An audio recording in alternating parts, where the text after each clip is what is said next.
Shining, but every time he looks for the sun can't find it.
Good afternoon, boys, girls, and MBs of all shapes, sizes, colors, and orientations. Welcome to the one and only Alec Gunter stream. My name is Alec Gunter, broadcasting to you live from beautiful, dark gray, rainy Ohio. It was raining for a little bit, but it looks like the sun's poking out now. So, just gave me some trouble for the ride home from my brother's house. But yeah, welcome in, everybody. Welcome in. It's good to have you all here with me. Yeah, I didn't know if I was going to stream today because honestly, like, my tummy hurt. My tummy hurt today. And it wasn't great. But I took some Tums, and I think it's helping, so we'll see. We'll see what happens. Either way, I'm not sure how long it's going to be. I just feel like lately, I might need a break. I might need a break, because lately I've just been, like, not into it. It's also probably largely a result of switching medications. I'm off of Adderall right now, and I switched to Auvelity recently, like the past couple of days, so I'm still waiting for that to kick in. Yeah, the tummy hurt's real. Stummy hurt. Yeah, but I am being brave, true. Wealth, fame, power. Anyone else really disappointed that parasocial doesn't mean skydiving with friends? Thank you very much for the 5 tier 1 gifted subs, Saki Tanuki, as always. Yeah, that is a little disappointing. We're going to be talking about parasociality. Somebody in my Discord server wanted to discuss it. I don't know if it's going to end up going into a full-blown debate, but, you know, I do probably have some disagreements with this person as far as that goes. They mentioned a few... I don't want to say anybody in particular because this person also has a YouTube channel and I don't want to, like, out them or anything. But they did bring up a few YouTubers that are guilty of what they consider, of what this person considers like the idea of parasocial relationships going too far, as in, like, oh my god, like, it's parasocial if you ask me how my day is going, you know, or if I'm okay right now. Like, that's parasocial. Because apparently there was a streamer who did something like that, and it was not tasteful to this person, so that's kind of what we'll be discussing. You too can get on my stream and discuss things with me if you go to my server and my Discord server and leave a request to speak with me in discussion requests. You just open up a ticket, drop a few lines about what you're trying to talk to me about, and I'll probably bring you on. I'm trying to have more discussions with people in my community, so I think it's healthy. How is that parasocial? I guess it can be in certain contexts if you're like, it depends on the context. Wealth, fame, power. What was the title of the bop from the song before this one? Any chance of song title being accessible somewhere on stream? Sake, thank you for another 5 tier 1 gifted subs. And are you referring to this one? I'll let it play out again. Because this one is by Jazz Dog. It's called Fun Grenade. I'm not sure how I would make it so that the song title is accessible on the stream.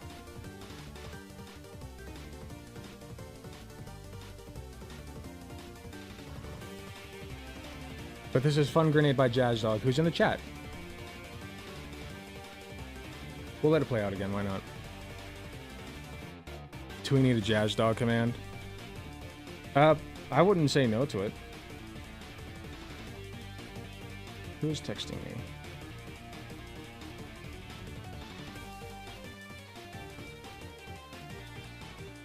Just Instagram messages. People send me messages on Instagram sometimes, and I, like, sometimes log in. But not very often, to be honest. It was for a friend's RPG Maker project. It does have a heavy, like, classic gamer energy to it. I like it a lot. Especially this part. This is my favorite part. It's jumpy. It's bouncy.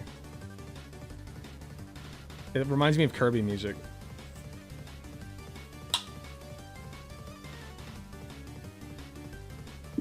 I gotta get rid of this wedding beer, man. I got 2 whole new cases of it from my brother, because I forgot that he took some with him to help me clear it out of the wedding venue. and I don't feel like taking it back to the store. So now I just have like 2 entire cases of 3 if you count the one I'm on right now of wedding beer. And yeah, I'm just gonna keep it because I drink beer anyway. So, and it's good. Yeah, pretty good. Scared me being a bit late. Oh yeah, I did. Sorry, Dontles, you're the one I'm talking to. I did say that I would start stream at 4. I was at my brother's house. My original plan today, as usual, is to go work out. Instead, my brother texted me because it's his birthday, and I forgot about that. And he's like, hey, we're having a little thing at my house right now. Do you want to come over? And so I went over, and we played Mario Party. The new Mario Party, which was really fun. What kind of brew? It's called Cincy Reigns. Rheingeist Brewery and Cincy Reigns partnership. Benefiting student athletes. The red and black shall reign. So it's like Cincinnati based. Since I'm in Ohio, it's like, you know, close-ish. Can't wait for this year to be over. I'm the same way. No matter what happens in this election, it's going to be berserk. It's going to be absolutely wild. It's a Cincy Light Lager, by the way. Is Jamboree any good? I think it's really good. It's fun. I remember people hating Super Mario Party. I think Super Mario Party was pretty bad, and I think that's primarily because like characters had different types of dice.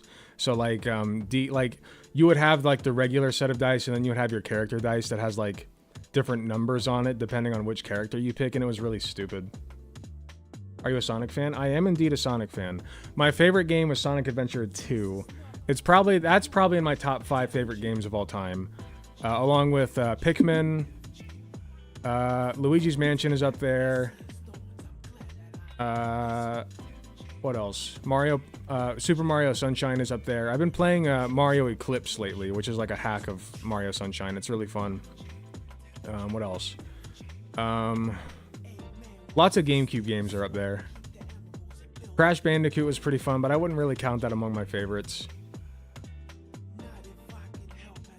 Yeah, just a lot of classic GameCube games. I love those. Can I get on and debate, please? My bones feel cold without Alex warm to shield them from the cold. Well, Jared, if you would like to debate something, you can go into the Discord server and leave a ticket, or you can just tell me right here what you'd like to debate, and maybe I'll pull you in. Dauntles, we can start Dauntless or Dauntles or whatever you however pronounce it. I guess we'll figure it out. We can probably get started before 6 if you're ready.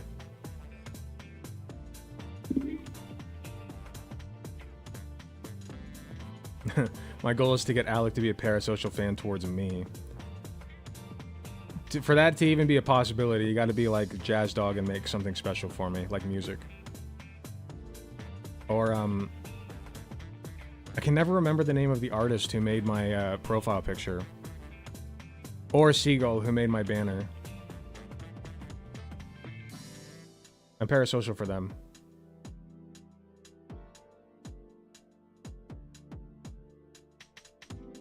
Debate me on stream, pussy. I'm fine. I'm over it. It was funny. It was a funny goof. Still a lame troll, but like it was like once fool me once, shame on you, right? I won't let it happen again.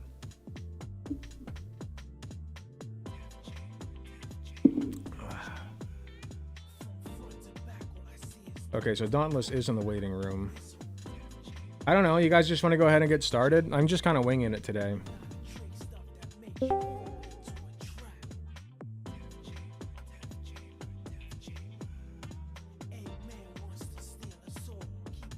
Actually, before we get started, sorry, one thing real quick. Check this bad boy out. He is nearing completion. So he's got his silver crown now. This is Bronzong from Pokemon, for those who don't know. He's shiny. And he's got his arms. My boy's got arms! He is so close to being done. It's huge. It is very big. It is big. Person getting it is actually getting it for a pretty good price, not gonna lie. I won't out them. But, You know, I just enjoy doing this, so like I don't mind as long as I can like pay off the materials. Is he soft? He looks really soft. He is in fact soft. He's very soft. You can squish him and squash him. Just to do a little comparison. Can you crochet me a plushie of classic British liberal thinker John Locke? Here, Bronzong. I'm not like, it's not perfect. But with the task I was given, I think I did pretty decently. So here's shiny Bronzong. And you can kind of compare.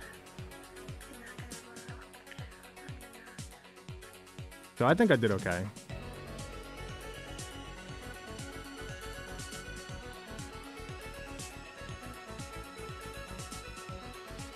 What's the command to list commands? There's a reference sheet for it. I don't know if there's a command for it, though, honestly.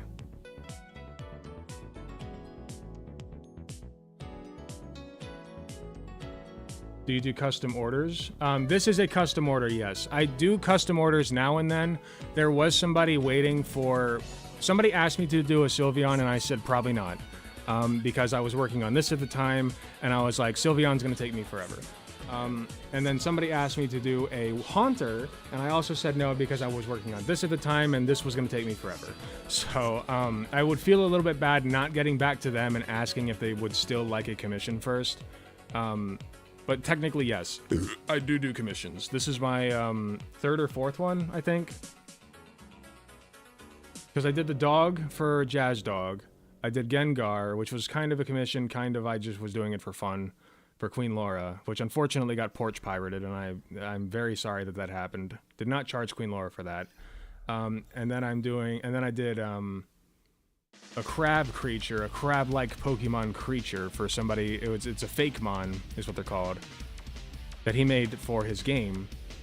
And then I did this, and it's almost done. I just got to make a silver piece for the back. I got to do some detail right there, some detail down here, and some details on the front, and then it's good to go. Plus, she looks more realistic than the actual thing. Well, thank you. I did my best.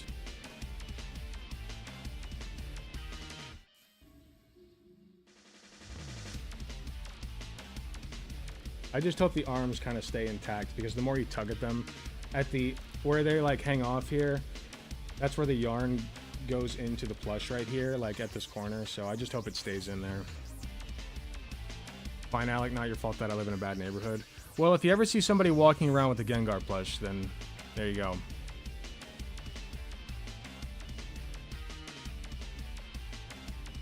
So yeah, we'll put the boy aside.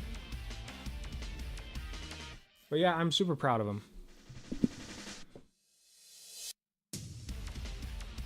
What's the necklace? It is the Sunny from, I almost said Always Sunny, from One Piece.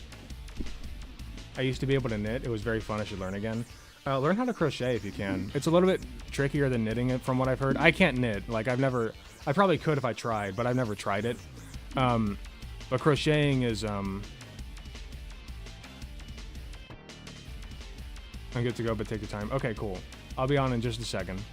Crocheting is just a little bit more versatile. Like, you can't knit something like this.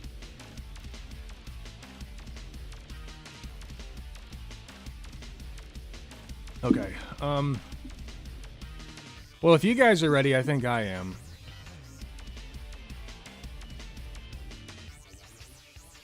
You can go ahead and get this thing going.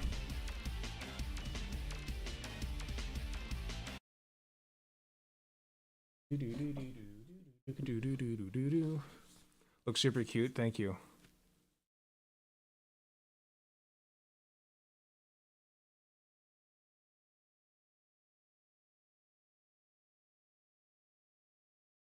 Excuse me.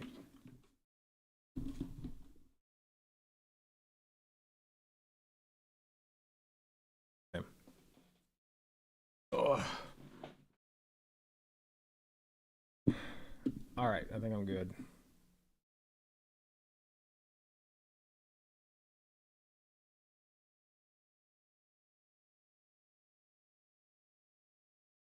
All right, Dauntless, I'm pulling you in.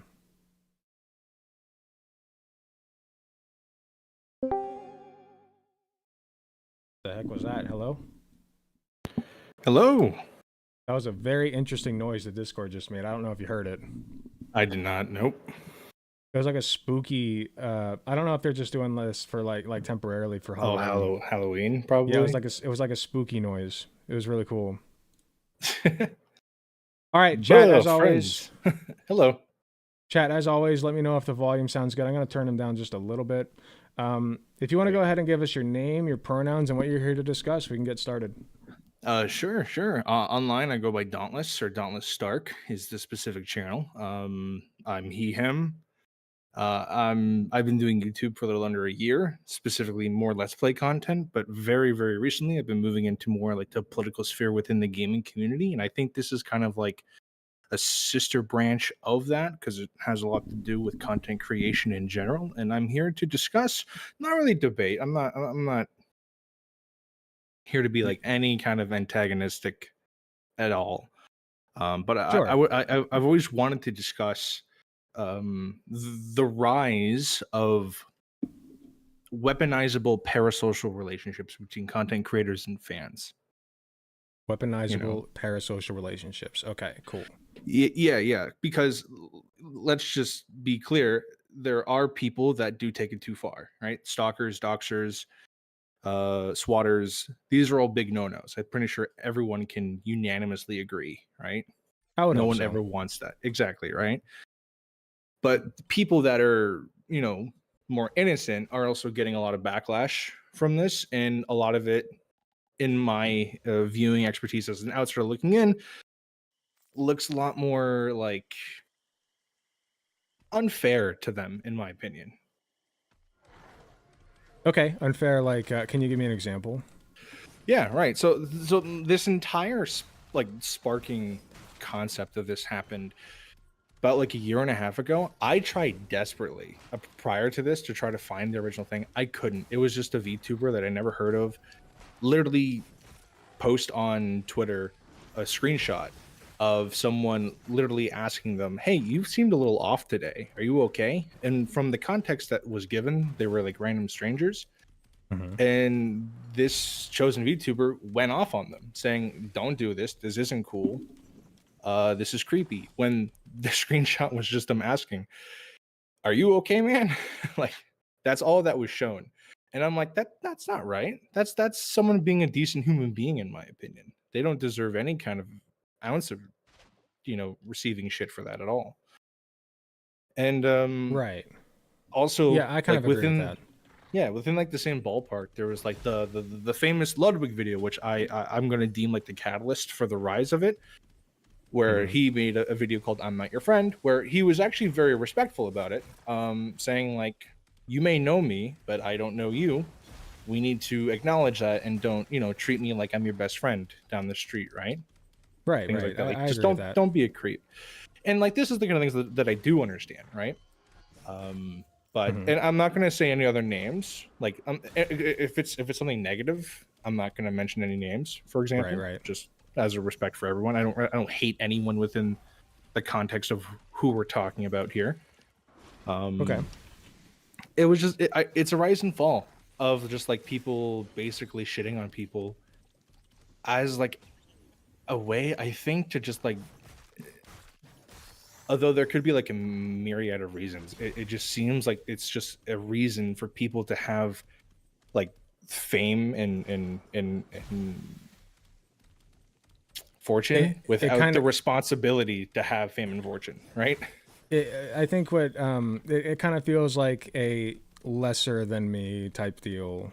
Is what you're saying, right? Like, oh, don't touch me, peasant. Don't talk to me. Don't even gaze upon me in the improper manner. Yeah, we are not equals. Know your place, kind of situation.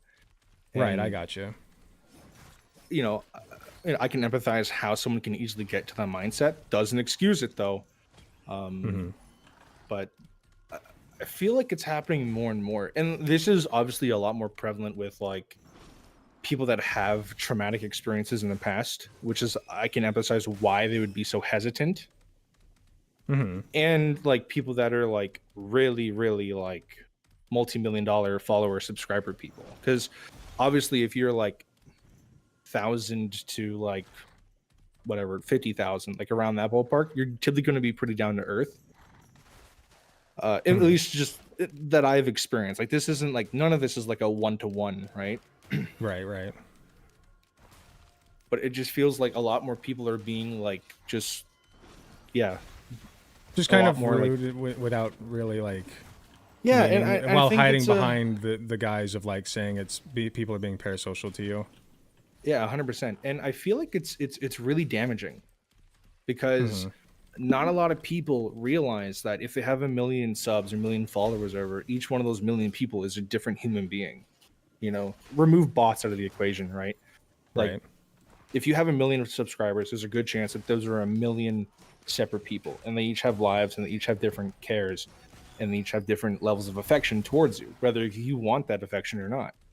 You know, and again, there are Right. crazies. We don't, you know, you do need to like as you, you do need to regulate that yourself, but to have the one-sided friendship, it's not inherently a bad thing.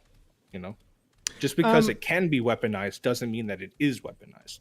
I would hesitate to call it a friendship. I mean, like, I think personally that people take it a bit too far. I agree with you. Like the whole, like, oh, don't be parasocial towards me. I'm not your friend, blah, blah, blah type deal.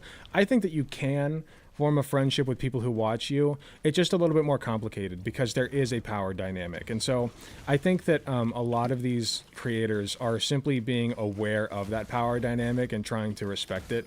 I don't know if they're like consciously doing that, but I tried to give people the benefit of the doubt, you know, like, because if you take it the opposite extreme where it's like, no, you guys are my friends. You're very special to me. And you know, I care about you deeply, and I like each and every one of you at home is super amazing in your own special way, which can all be true. But like you sit here and like pump this garbage out, and you're like, by the way, give me money, like Oh yeah, yeah. In cases like shit that, like that. it does seem very hollow. Like it's obviously it's complex, but like if it's like a spectrum, right? No matter what end you're on, it's very vacant in a way, right? You're either too nice to the point where you seem very fake, or you're so unlikable that no one really cares about you, right? It shouldn't be like a fine line to walk on, but again, I'm feeling, you know, not necessarily as like a fellow YouTuber, not that kind of garbage. I'm still a baby channel, but just like as, you know, a consumer looking in, I've seen it more and more. And how it's not necessarily. Oop, go ahead. I was gonna say, how would you feel about the idea that like that kind of behavior will kind of naturally drive people away from the channel, and it'll regulate itself? I think that would be entirely situational based off of the specific content creator we're talking about here. Because because you know, if the person's bullheaded and it's like, no, my content works, fuck you. Like if they double down, then you know they will probably fizzle out into like extinction. Right. You know? So, Or if they do have like a humble pie, then maybe. But it's entirely situational. Have I seen it personally? Maybe once or twice, maybe a third time, depending. You know, it seems to be like it's not a common occurrence for sure. Not to mention, people also, even if you do call it out, that's like shitty behavior. Not many content creators reciprocate it and acknowledge it to begin with. So, you know, it's like a 50-50 whether or not if it's going to be acknowledged or not. acknowledge specifically the shitty whole overblowing the parasociality thing. Yeah, because it's really easy to hide behind like the golden examples. Like, I don't want to be nice to you because I could be doxxed, I could be swatted. Everyone will understand that, but at the same time, though, again, it's a give and take, right?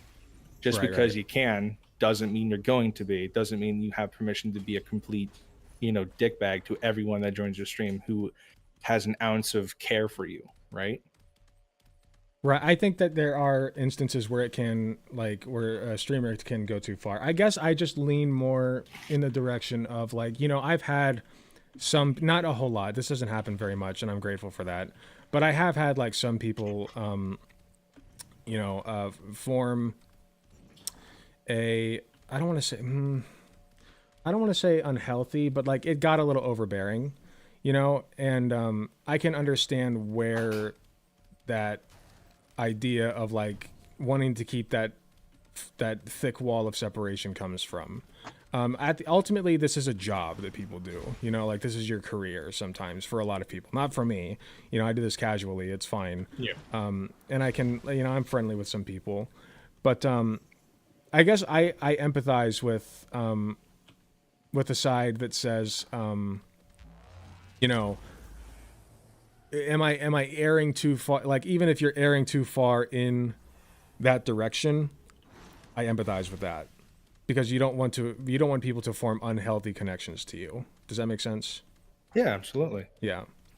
So at the same time, though, if you go into a grocery store, just because that grocery store has been robbed in the past, doesn't mean that that grocery store should meet every customer as if they are a robber. that's fair. I guess I would ask the question: how big of a problem do you feel this is, and what implications do you feel like it's having? Because I personally. If you want my opinion, I don't feel like this is a huge problem. I don't think it's at the point where it's a huge problem. I think it's rising more and more, though. The trouble that I would have going in, obviously, because I don't know any of these people, right? I don't know their experiences. I don't know the potential fucked up shit that they have encountered, which is really hard when you start pointing fingers. But it looks like it's becoming more and more. Are some of these vindicated? Statistically, probably, absolutely. But, and I'm not even like, not pointing names, like again, not naming names. Sure. If the content creator has, a reputation to being unsavory, then you kind of get what you deserve in that case. Okay. But even when it's not, sorry, I'm trying to accumulate thoughts here. No, you're fine. Take your time. You take your time. Yeah. Just, I'm not hyperactive on Twitter. But I do like YouTube news, right? Like not necessarily gossip, but like what's going on, like the whole Lunchley situation. I wouldn't have known that if I wasn't on Twitter, because I don't care to scroll through random news channels on YouTube, for example, shit like that. Okay. And I'm noticing, like, you see like the clips, and granted, a lot of them are out of context, but you see someone who's kind of an asshole to chat. And if I, as anyone should, delve into it deeper, it honestly, it seems to be like a 50-50 of, yeah, that person wanted it, or that person had no reason to being an asshole to someone, Like if someone said in chat, I'm not feeling great today, my mom died, which was a famous example a while ago, and that chatter got shit on for spreading that news. Yeah, it can be kind of bummer news, but at the same time, though, they're a human. Yeah. Yeah. What did this streamer say in response? I'm curious, because I haven't heard of this. Oh, he went. Oh, so little under about, I don't know, 8-9 months ago, like little under a year. I want to say, could be longer. I'm not great with timestamps. I completely forgot about this until just now, but this is a good example. Basically, it was a regular that popped into this YouTuber, this Twitch streamer, I believe, stream. And it's, oh man, hi so and so. It's been a while. How are you doing? Oh, not so good. My mom passed away. So they directly addressed the this. next. Yeah. And then this streamer in particular spent like the next 10 minutes just shitting on her, saying, "You don't do that. You don't bring down the stream. How it's not fair to everyone here." When on an outsider looking in, it just looks like they were like just two friends talking. And I'm like, and granted, he kind of got in shit for it too, in my opinion, rightfully so. He made an apology, blah, blah, right? Gotcha. Yeah, I think that's a little bit too far. I can see, though, if a chatter just randomly comes in and they're like, hey, guys, I'm not doing too great. I got shit going on in my personal life. Like, if that happens a lot, after a certain point, it's like, okay, bud, you need therapy. You don't need to be here right now. You need to be talking to your therapist. You're bringing that shit to my chat like every single day, and it's not cool. And it's frankly, it just brings the mood down when we're all just having a good time. I can kind of see that. Would you agree with that? To an extent, yeah. Sure. Just me personally, I would not try to help them, but maybe be like DM me after stream if it's something I can help with. Let's see if we can do it. Like maybe I know someone that can help you, and someone that has been in the same situation. Like I would, just knowing me, not knowing this person, I would try to find common ground and try to find the closest thing to a solution. And if that doesn't work, then you have to be blunt and be like, you should maybe call the self-help line or something. Yeah. Because Me personally, I feel like because I feel like in cases like that, subtlety should go out the window. I think you need bluntness, either if it's hard truths or something, right? right? Yeah. Because again, if they're serious, you don't want to brush it aside because that could just escalate things. But I guess I would argue it's also not your responsibility as a streamer or content creator to like take on that person's problems and make them your own. I'm not saying that I would discount them, but it's not as though like my purpose or part of my job is my stream's trauma. You know? It is, it's not. I wouldn't say it's fair. I would say that. In my opinion, it should come with the territory. Because again, whether you want to or not, people are going to like you. They're going to look up to you. Hypothetically, right? 9 times out of 10, right? If you were a likable personality on YouTube, people will form an attachment towards you. And if they feel comfortable enough to sharing that for you, it could be a troll. But in the cases it's not, I feel like you have somewhat of responsibility. I understand how unfair it can be when you have potentially hundreds of thousands of people coming to you for this. I get well, that. right, and then you make a habit of it. Yeah. Right. And so you make a habit of it. And so people are like, oh, this is a person who will listen to me when I have problems. And then suddenly you have an influx of like, oh my God, like, please, my mom died. I can't afford therapy. Will you please talk to me? And that can become a problem. I mean, can you see how that might happen? It can. Yeah, no, it can snowball. So it is again, it's give and take, right? Mm-hmm. People like always use the excuse where if you do it to one, you got to do it to all. I don't think that's necessarily true. I think you do what you personally, individually can do.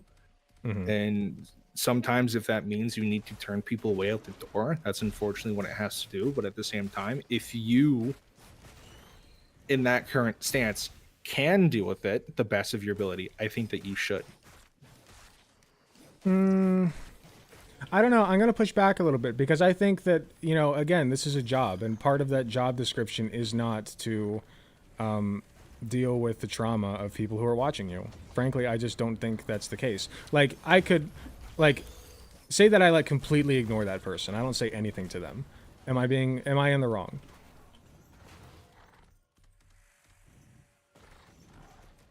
If it's, so this person comes into my chat. Just because this is how my brain works, it would depend. I think you would get quote unquote brownie points if it was like a busy chat and maybe you saw it for like half a second and then it goes by and 30 other people talk and you can't find that chatter anymore. I think that's 100% understandable. I don't think anyone could really fault you in that case. If it's like there's 5 people in the chat and this person keeps talking about it, then maybe you need to be treated a little bit more seriously. Kind of like do a little detective skills to see if they're actually trolling or not, which is up to your discretion. Because if, for example, someone like your audience, your streams seem fairly active, like 90% of the time, right? Mm-hmm. I haven't been to every stream, but they seem relatively active. If someone said that in your chat, and it was the same, traffic as it normally would be, what would you ignore it? Would you try to get to the bottom of it? Would you maybe be like, hey, talk to one of the mods? I personally would say, let's say that this person's persistent. This person comes into my chat. They're like, hey, guys, my mom just passed recently. I'm not feeling too good. Just thought I'd stop by. And I'm like, my first response would be, hey, that sucks. I'm sorry to hear that. I hope you do better. That would be basically, if I don't know this person very well, that would probably be the extent of it, right? if this person then proceeds to say, yeah, I've just been like, trauma, like, what is it? Stress eating, and I've been gaining a lot of weight, and I just haven't been able to like do much. At that point I might say, okay, well, that sounds like a thing that you should probably talk to a therapist about. Maybe get on some medication or something, and then I would move on. I would try to move on again. And if this person continues like, well, I just don't know because like this medication, I've tried it before and it doesn't really work out for me. And I've tried a therapist, but every therapist that I've been to doesn't really, like, eventually it becomes too much. And you have to just be like, look, I am not here to solve your problems. Okay. I can't do this for every streamer that comes knocking on my door, or not every streamer, every fan that comes knocking on my door, begging me to fix their problems for them. I just can't do it. Could I push back? Could I ask a simple caveat? Sure. To that, you are, forgive me if I'm wrong, but you are currently practicing nurse, right? Yes, an RN, yes. Yes. In this situation, do you think they might be asking you because they know that information and you might share some insight so they don't have to wait through potential hours or weeks of waiting? It's possible, and I can give an answer, but I'm not obligated to either. I'm not acting as a nurse right now. I'm not on the clock as a nurse.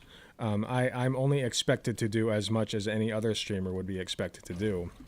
Unless I am specifically, like if I were Dr. K or something, I don't know if you know about that guy, but yep, I know. He's awesome. And if I were like doing a Dr. K show, and I'm like, yeah, come onto my show, I'll give you free therapy and you just have to like appear in front of people, then yeah, of course, like that's the bit, right? That's the show.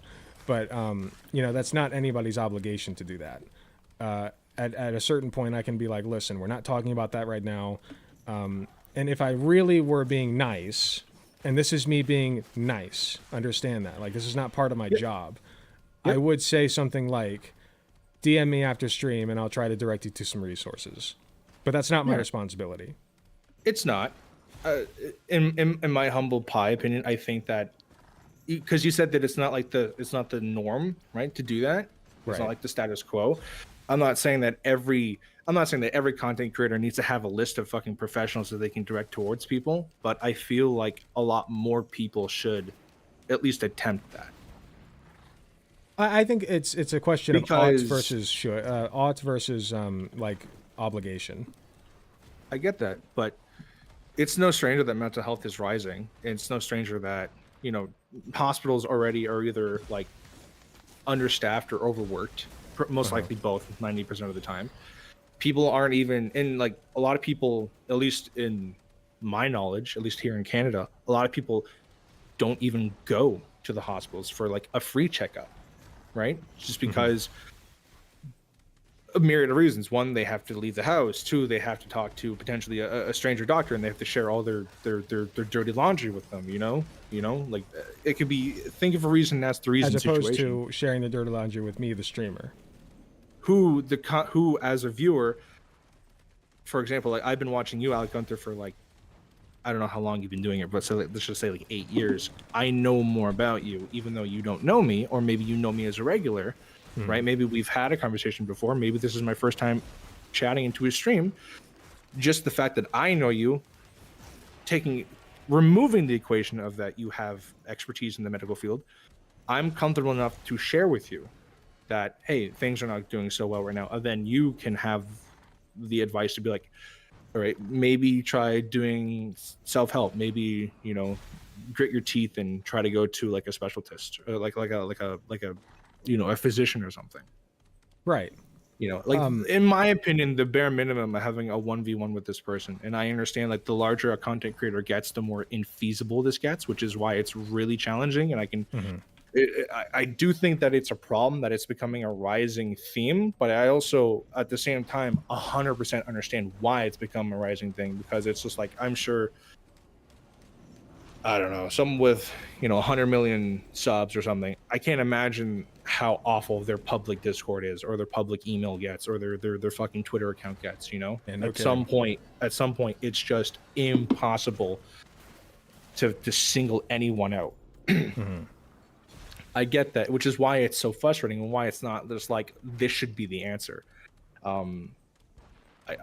But I feel like there has to be something that, you know, this entire genre of, you say it's a job, this entire genre of profession needs to do, because like it or not, it is something that we have to deal with. And instead of shoving it to a side and basically letting anyone else deal with it, I feel like just because, you know, we have the golden opportunity of someone liking us enough to be willing to, you know, peel back their shield to let us in, whether or not we wanted to or not.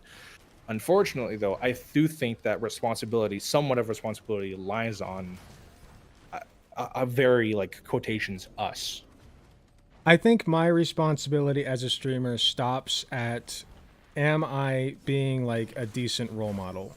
You know, like, am I directing people to the correct spot in order to, like, if that happens, obviously part of the job is dealing with when that happens, because it does happen, it will happen, right?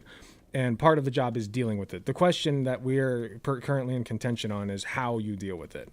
So I don't think that it's not the streamer's prerogative, no matter how much the person watching them likes the streamer or is willing to let them in or trusts them.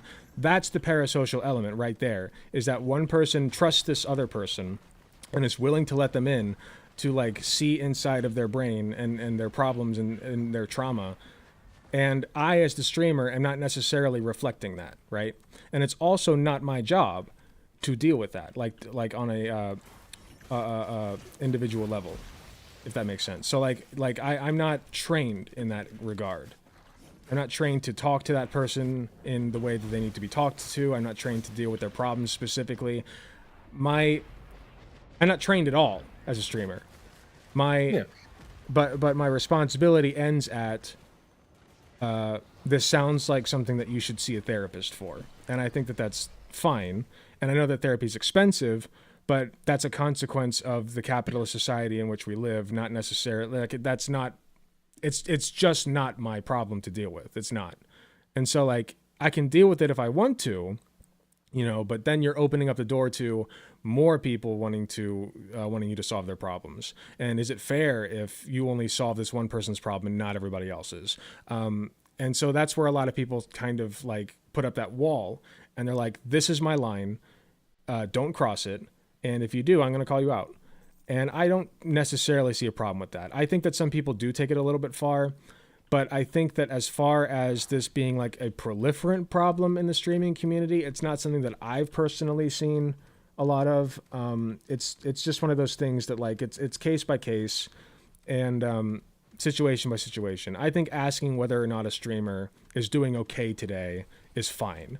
You know, I think that you know, it can delve into parasociality when you say, you know, did you take your medicine this morning? You know what I mean? Like something like that. Or like we were talking about with trauma dumping.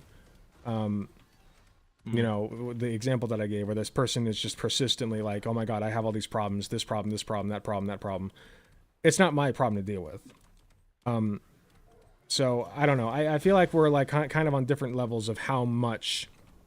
I think the main contention here is how much am I obligated to provide this person. I think that's where we're kind of disagreeing a little bit. Just something doesn't really, like, I don't know how I personally feel about this statement, but it's just what my brain keeps going to. You said that it's not my problem.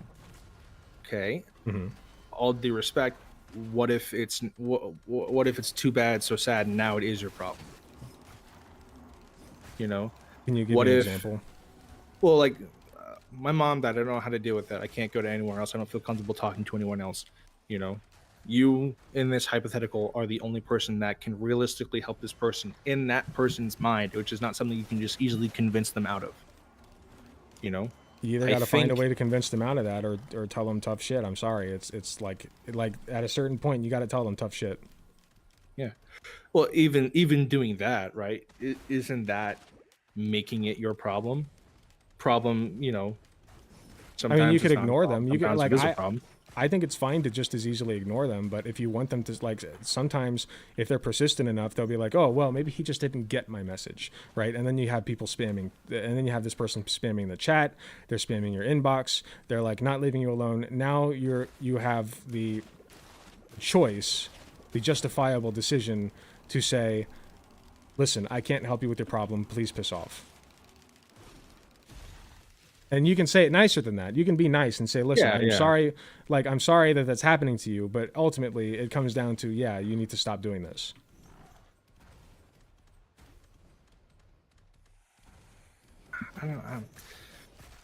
I understand the sentiment. I do.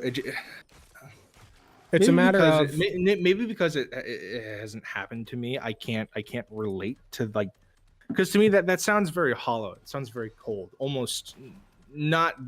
This is hyperbolic, but in a way, very inhumane to treat someone who's going through strife. Is to just be like, suck it up, Buttercup. Which it's just like, okay, that's. But if despite technically being true, that's like the antithesis of being helpful.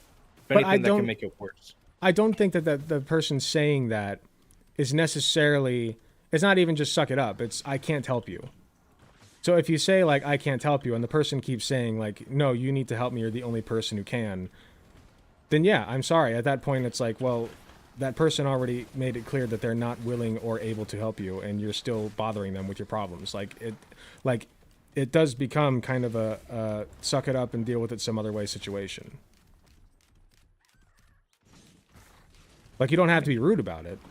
I'm not saying be rude. No. But if a streamer were being rude about it, then I would probably critique that streamer for being rude and say you could have handled that a little nicer. But ultimately, I would also side with the streamer and say, yeah, like, they were being a little annoying, and that's your right to tell them to piss off. I don't know if I could. If I'm being real. I don't know if I would either be like, contact me after stream, or, you know, I would try to make sure that I don't know if I have the heart to do that. I'm not sure, jaded. and I don't either. I like, if somebody is genuinely like, listen, like, let's craft a scenario, right, where there is somebody who is parasocially attached to me to the point that they're like, and let's use the example of, like, my mom died. You know, like, my mom just died yesterday. I'm reeling from it. Look, there's this Alec Gunter guy that I've been watching for the past few months, and I now have a parasocial connection with them, and I've been chatting in their stream every day. And I'm gonna go into their stream and say, hey, you know, like, I'm sorry, like, my like, I'm not doing too good. My mom just died, and, you know, like, I'm not. Let's say it's been a while, right? Like, I'm not able to get over it. I'm not eating well. I'm not, like, I'm taking my medications. Can you please help me? You know, like, my response would be, I can't help everybody. So, like, on an individual level like that, that's not what I'm here to do. So, like, my response would be, you know, I can't help everybody, and here are some resources that you can use to help you. And that would be how I personally handle it. Right. I think that's perfect. I think that, to me, that is the bare minimum, though. That's the if somebody else were to say, like, I'm sorry, tough shit. Like, I'm doing my job here. You know, like, that's not what we're talking about right now. That's not my problem to deal with. Well, I mean, you can't. Technically, like, the job is customer service, and you're treating your customers like dog shit. Then it's not. No, I'm sorry. But, I can't agree with that. But you're basically walking. I think your example of just imagine DMing them the self-help line. I don't know what it is. Imagine you go to the pet store. Suicide line. Imagine you go to the pet store, and you form a very close connection to the guy running the counter at the pet store, right? And you're like, you know, you all you do is you go there, you buy your pet food, you check out, and sometimes you start, like, a little conversation with them, right?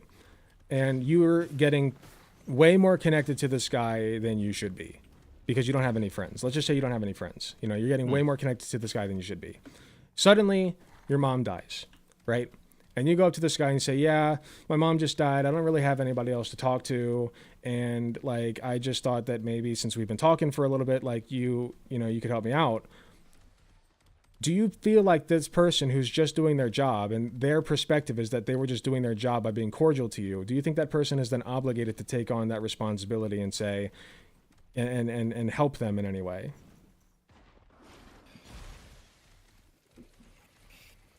As part of their job, no. As a human being, possibly. I just think it's a matter of they don't have the tools and they're not there to help that person. But Like, what if the only tool you need is to just have an ear?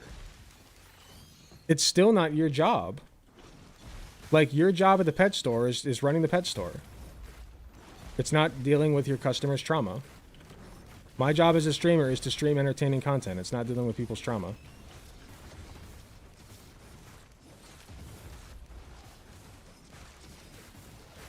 Like, it comes up, you know, part of being a streamer is that people will form parasocial connections to you, but my job is not dealing with the trauma. Like, I would go as far as to say directing them to a safe place, and that's about it. Like, I'd be willing to accept that.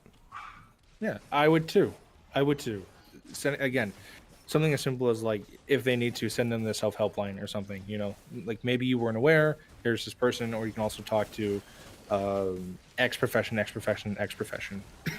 you know. I think that is the bare minimum. But being like, it's not in the job description, go away. Come on, like, it's very anti-human. I just it's think so anti-human, dude. If that is your personality as a streamer, you're just going to maybe not. I could be wrong on this because there are a bunch of I guess I am wrong on this because there are a bunch of disgusting personalities that nonetheless get huge on Twitch and YouTube and whatever. Yeah.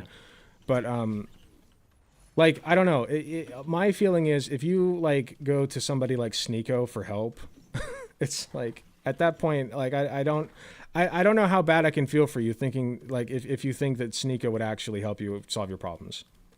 I mean, if we do, like, I consider that like an extreme, even though I assume he does because he's in that whole era of I know, quote unquote, what's best for men, quote unquote, you know. So I'm sure he actually unironically does get like comments and DMs and shit like that, which unfortunate. I could try to make the argument that he is technically helping them, maybe not for the betterment of society, but he's helping them on an individual level, you know.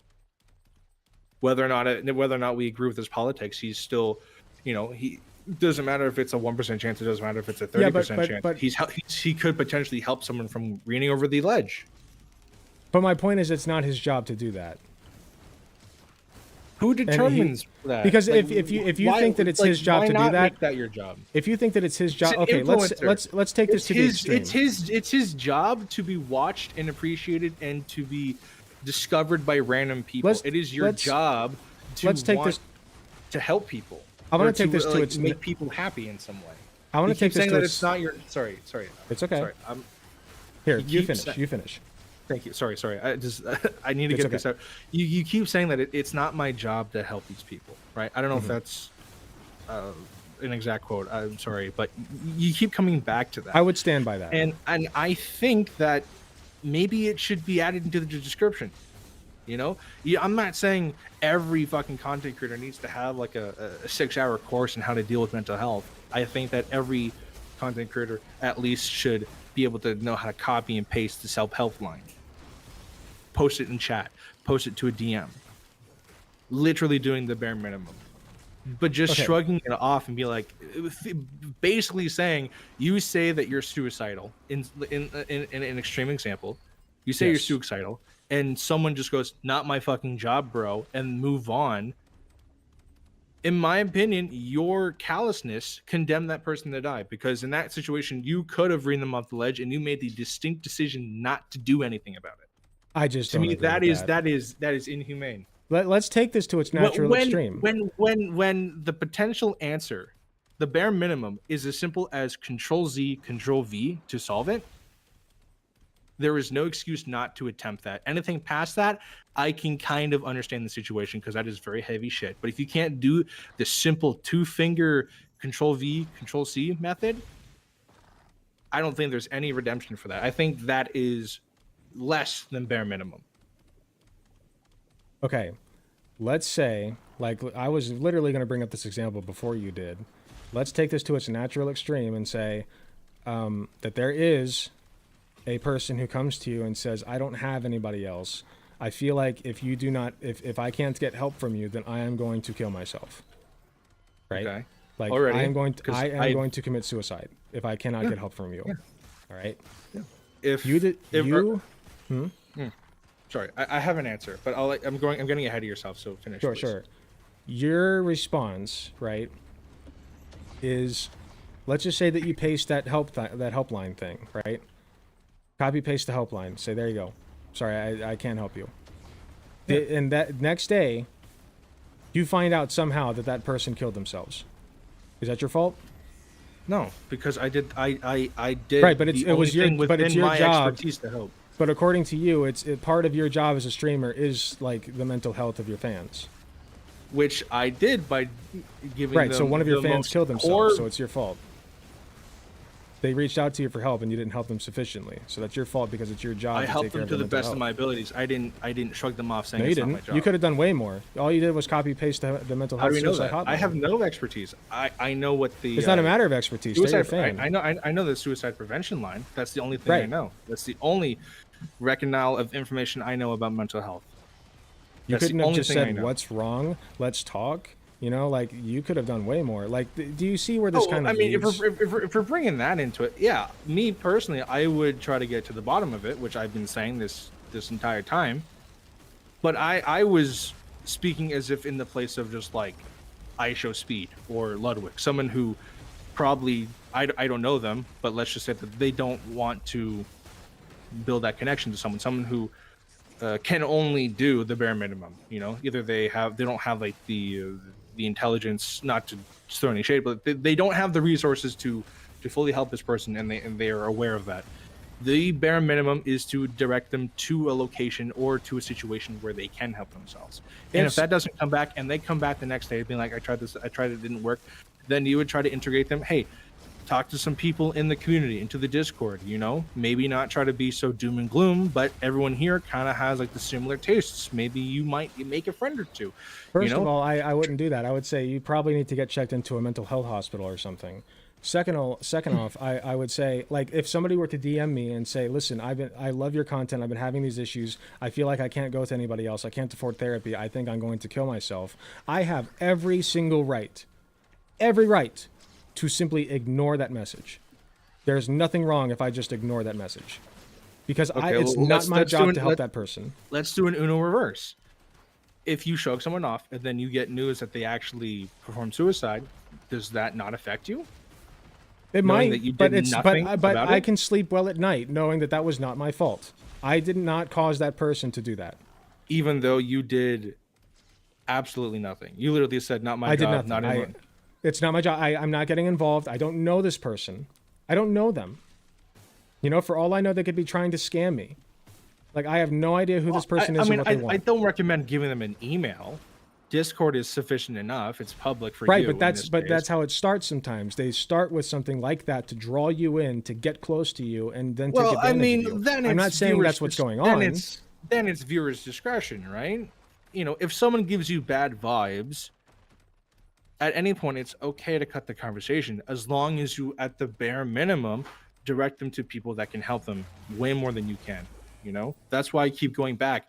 Suicide prevention line, or the self-help. Again, Canada, I don't know if it's any different from America, but in Canada we have the suicide prevention line. I personally would do that. Would do that because I feel that is a good thing to do to help that person. Okay, precisely. But at the same time, all I'm saying is that that's the bare minimum. I think that everyone should do that. Because at the same time, the simplest thing to do. But if I choose not to, it's not my fault. Whatever happens from that point on is not my fault. And I agree with that statement. Okay, but great. if you don't give them any sort of help, if you just completely dismiss them, you completely ignore them, you walk by them, you ignore them, then I do think that not 100% of that responsibility, but some of that responsibility kind of falls on you for just completely ignoring a human being in need. I don't think you can call it unrealistic, but it's truly how I feel. You know, I do think that more people need to help more people, and I'm not talking about like charity, like just simple as that. Just pointing in a direction of where they can get the help they need. You know, what they do with that information is up to them. But, you know, pardon me. But in this, like, you know, there's different variables. What if for some reason they don't know that line exists? Or what if they are too anxious and they just need a little motivation? Like, there could be 1,000 fucking variables that go into why they didn't go there in the first place. And I think that at the bare minimum, it's someone's responsibility to be like, go there. You know, it can help you. It will help you, you know? So then at what size as a YouTuber can I say that's no longer my responsibility because I get like 20 messages like that every day? Yeah, that is hard, you know? Exactly. So I just say it's not their responsibility. It's very simple, cut and dry. So truthfully, if you want an honest answer that I think would be the easiest, would be have a bot command that gives the self-help line. Someone can be like, I'm not doing too hot, Sheev. Anyone in chat can do ! self-help or something, and then whoop, the bot comes up and be like, hey, are you feeling low? Here, try this line, you know, shit like that.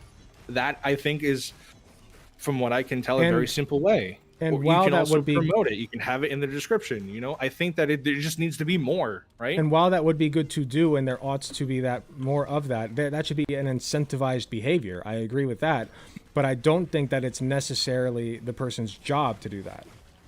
I think that it should be added to their job because, again, it's so simple that, in my opinion, there's no reasonable execution as to why it shouldn't happen. To get a bot set up, to get, you know, just to copy paste into a fucking notebook to have on your desktop to just simply attain it at any point, right? Like, yes, I don't have there that can be bot. there. What? Sorry. I don't have that bot. Would it be hard to set it up if you wanted to? Not entirely, no. I mean, I Precisely. mean, now that we're having this conversation, I might just set it up, to be honest with you. But Yeah, I don't. help. Right, But, exactly. But like, but regardless, at I don't most- think that it's a person's job to do that. I don't think that's part of the job description. I don't blame a If person it's- for not doing it. I just don't think I it's part think of their that- job. At most, it could be like what, an hour of setups to have for the rest of your potential online career. I think there's no contest into why that shouldn't happen. Because otherwise you could make an argument for holding a person accountable if they don't do that, and I don't agree with that. Like, how would you even begin to reprimand that person? Reprimand? How so? In what situation would someone be reprimanded?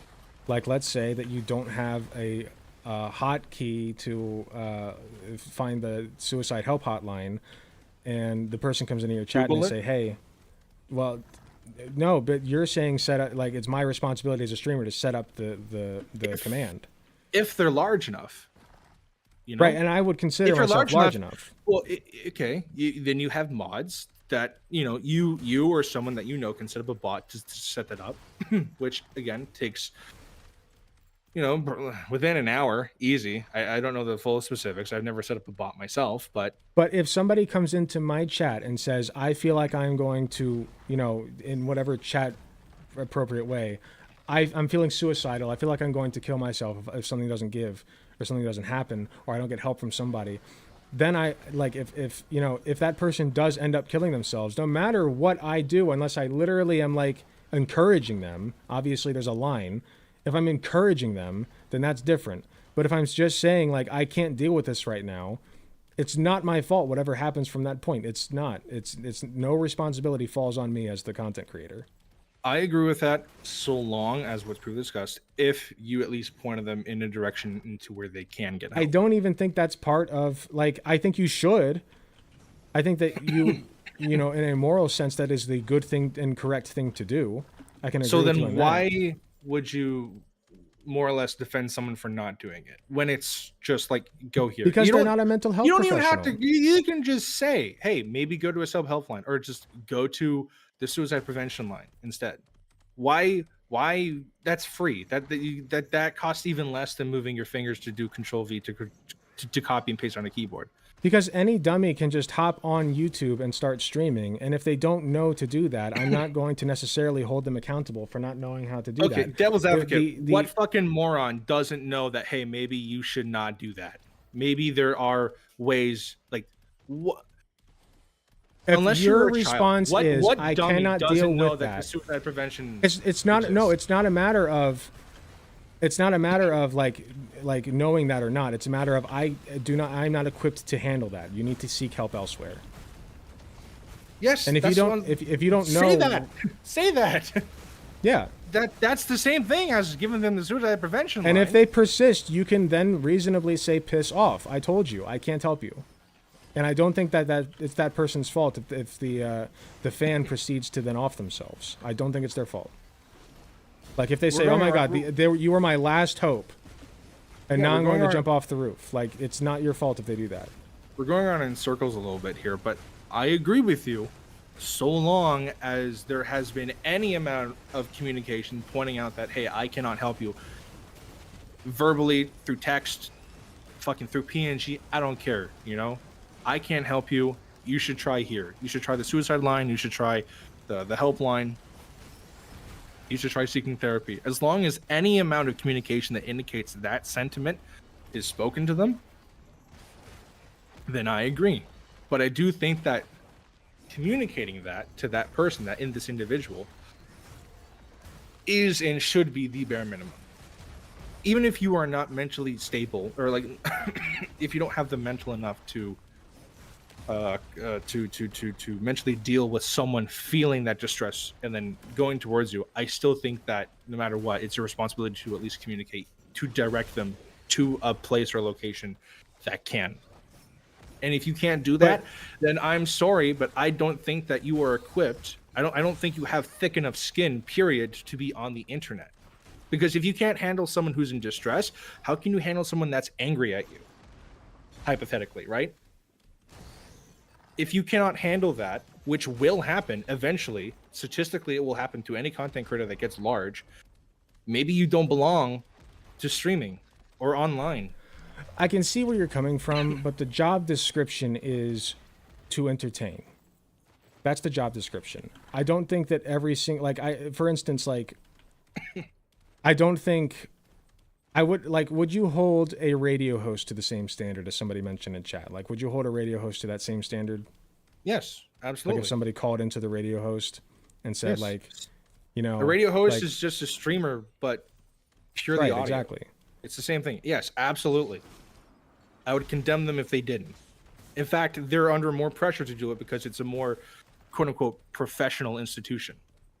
But once again, it's not their job to direct that person to an appropriate location. It's not part of their job description. Like if they just say, "Hey, listen, we don't do that here." I think that's tough tits. We don't deal with that here. On the radio show, we don't deal with that here. I don't think if they say we don't deal with that here, I'm sorry, goodbye, that person should then be held liable if the caller went and killed themselves.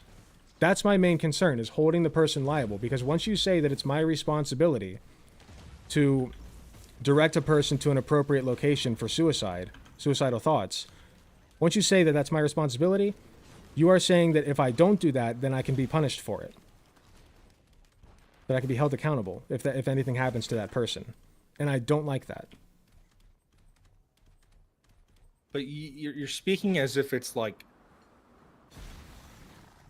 I'm not saying it's hard. No, I'm not saying it's hard. But So, but it's a matter of I don't. You're defending it as if it is, as if it's not the simplest fucking thing, the bare minimum that we have. I just don't want anybody. But then you immediately establish a precedent of now it's your responsibility to ensure that people who call into your program and are suicidal get the help that they need. Now you're pushing responsibility for that person onto a radio host or a streamer, and I don't like that.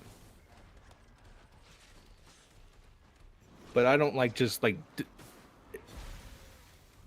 being as cold to be like, go away. Sure, it's cold when someone is like that.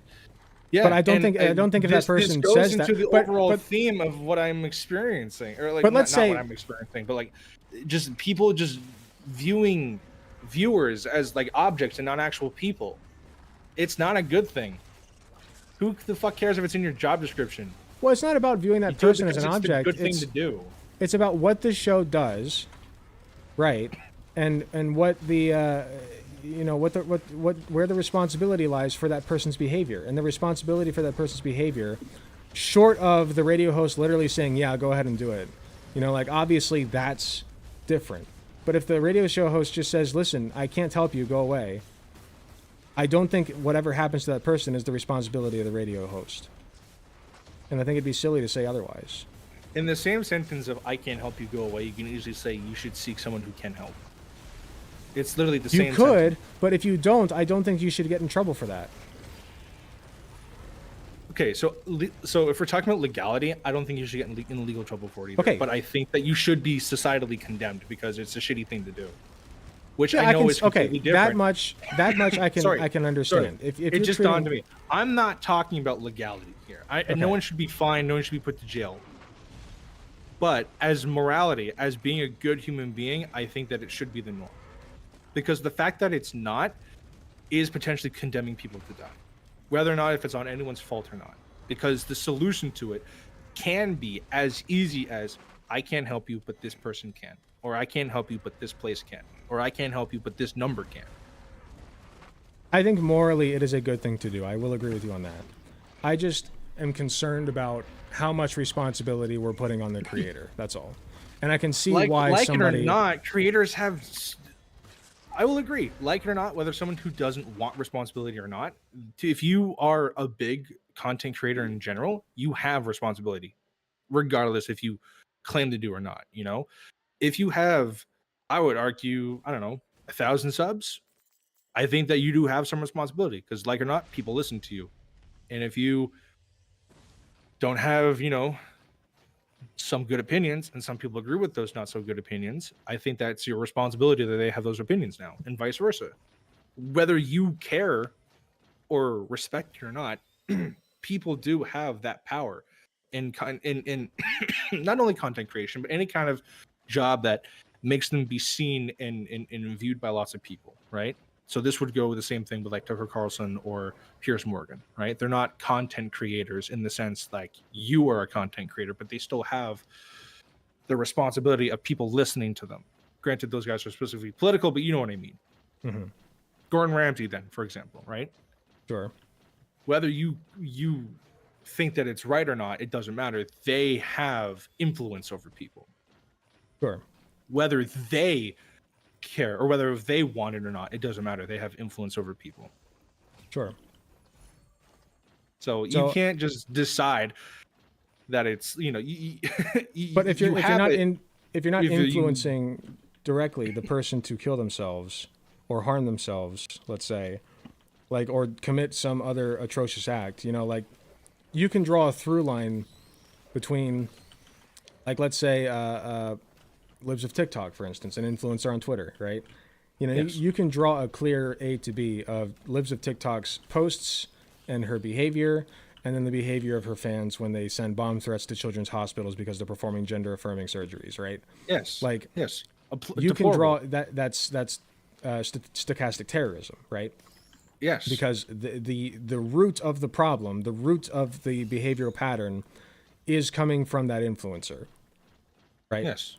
So the root of a person the root of a person's behavior, if they're coming to you as a result of other influences in their life, saying, I don't have anybody else, please help me or I'm going to hurt myself, the root of that problem is not the streamer.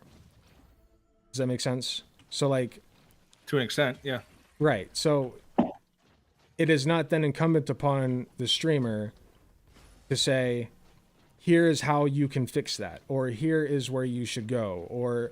You know, like, yes, I will help you with this specifically. I think that it would behoove them to have I agree with you morally that it would behoove them to have a good answer for that when it happens, because it will, you know, and you can say, like, listen, I don't have the capacity to deal with this. It's not my cup of tea. It's not what I do.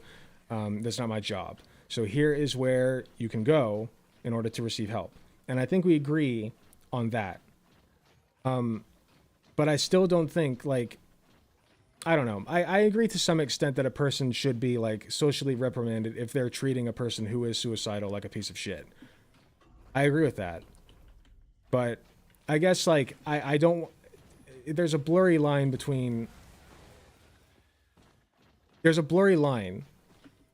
because I don't want to push the responsibility of somebody's like behaviors because of outside factors onto a streamer just because that streamer decided not to help them with a mental problem that is completely unrelated to them. But outside factors affect you no matter what, though, especially if you're in content creation. You know, you say something wrong, even if it's completely accidental. Like say a slur falls out of your mouth, not accidental. That's not who you are. You're not a racist. You still have to deal with the repercussions of it.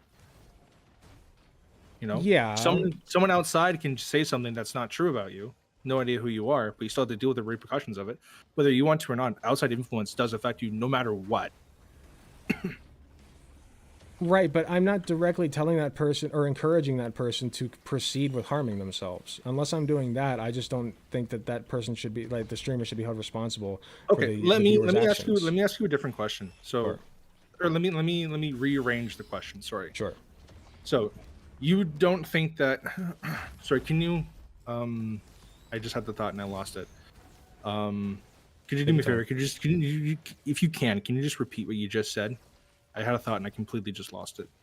What did I just say? I'm sorry. No, it's okay.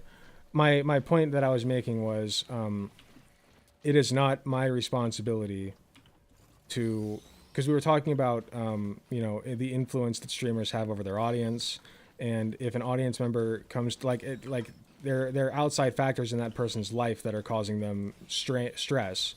And it's not my job to fix that or even necessarily to direct them to the right spot. I think you should be able to, but that's an ought thing, not a moral. I don't think that it's like an obligation that you have. It's a moral ought, not an obligation. Like, should you be able to do that? Yes, but I don't think that if a person proceeds to harm themselves because you did not help them at all, that falls on you as a content creator. Only in the case where you do nothing, I think it does. Again, I know we're going in circles, but if you brush them aside, like you give them nothing, and something bad happens to them, again, I'm not saying that it's all on you, you know. But you wouldn't expect this of any other job. You like a car mechanic or a pet store owner or like anything. Like you wouldn't expect that of them. In a way, I would, but like again.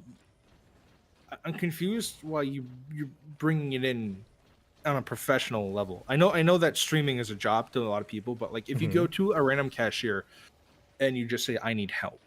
Okay, for example, let's just remove the parasocial aspect of this. Say there's two complete strangers. I need help. I'm not doing so good. Can you help me? Can you direct me in some way?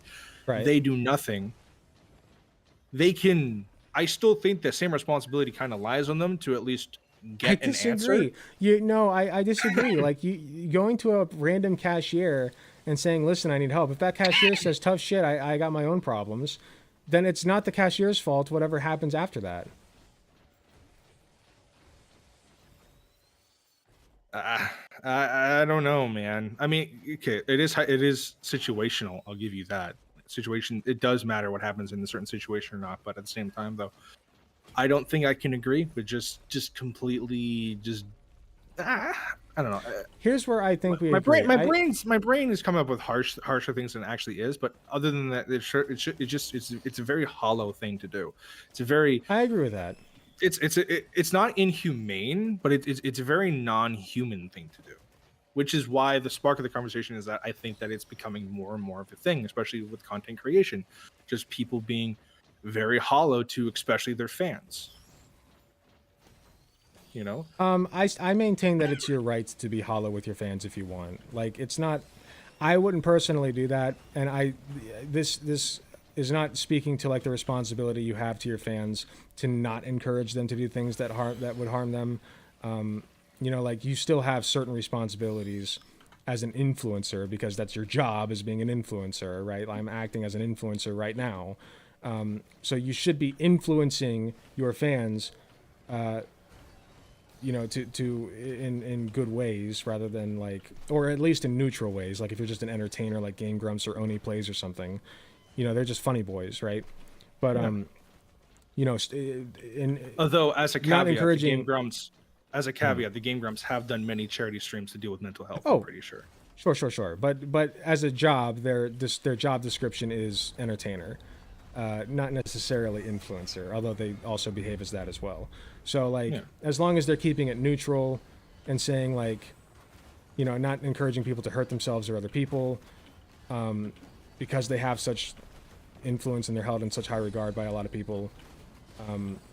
As long as they're not doing that, I just don't think that it's incumbent upon them to help somebody who comes to their inbox and says, like, I need help. It's not their job.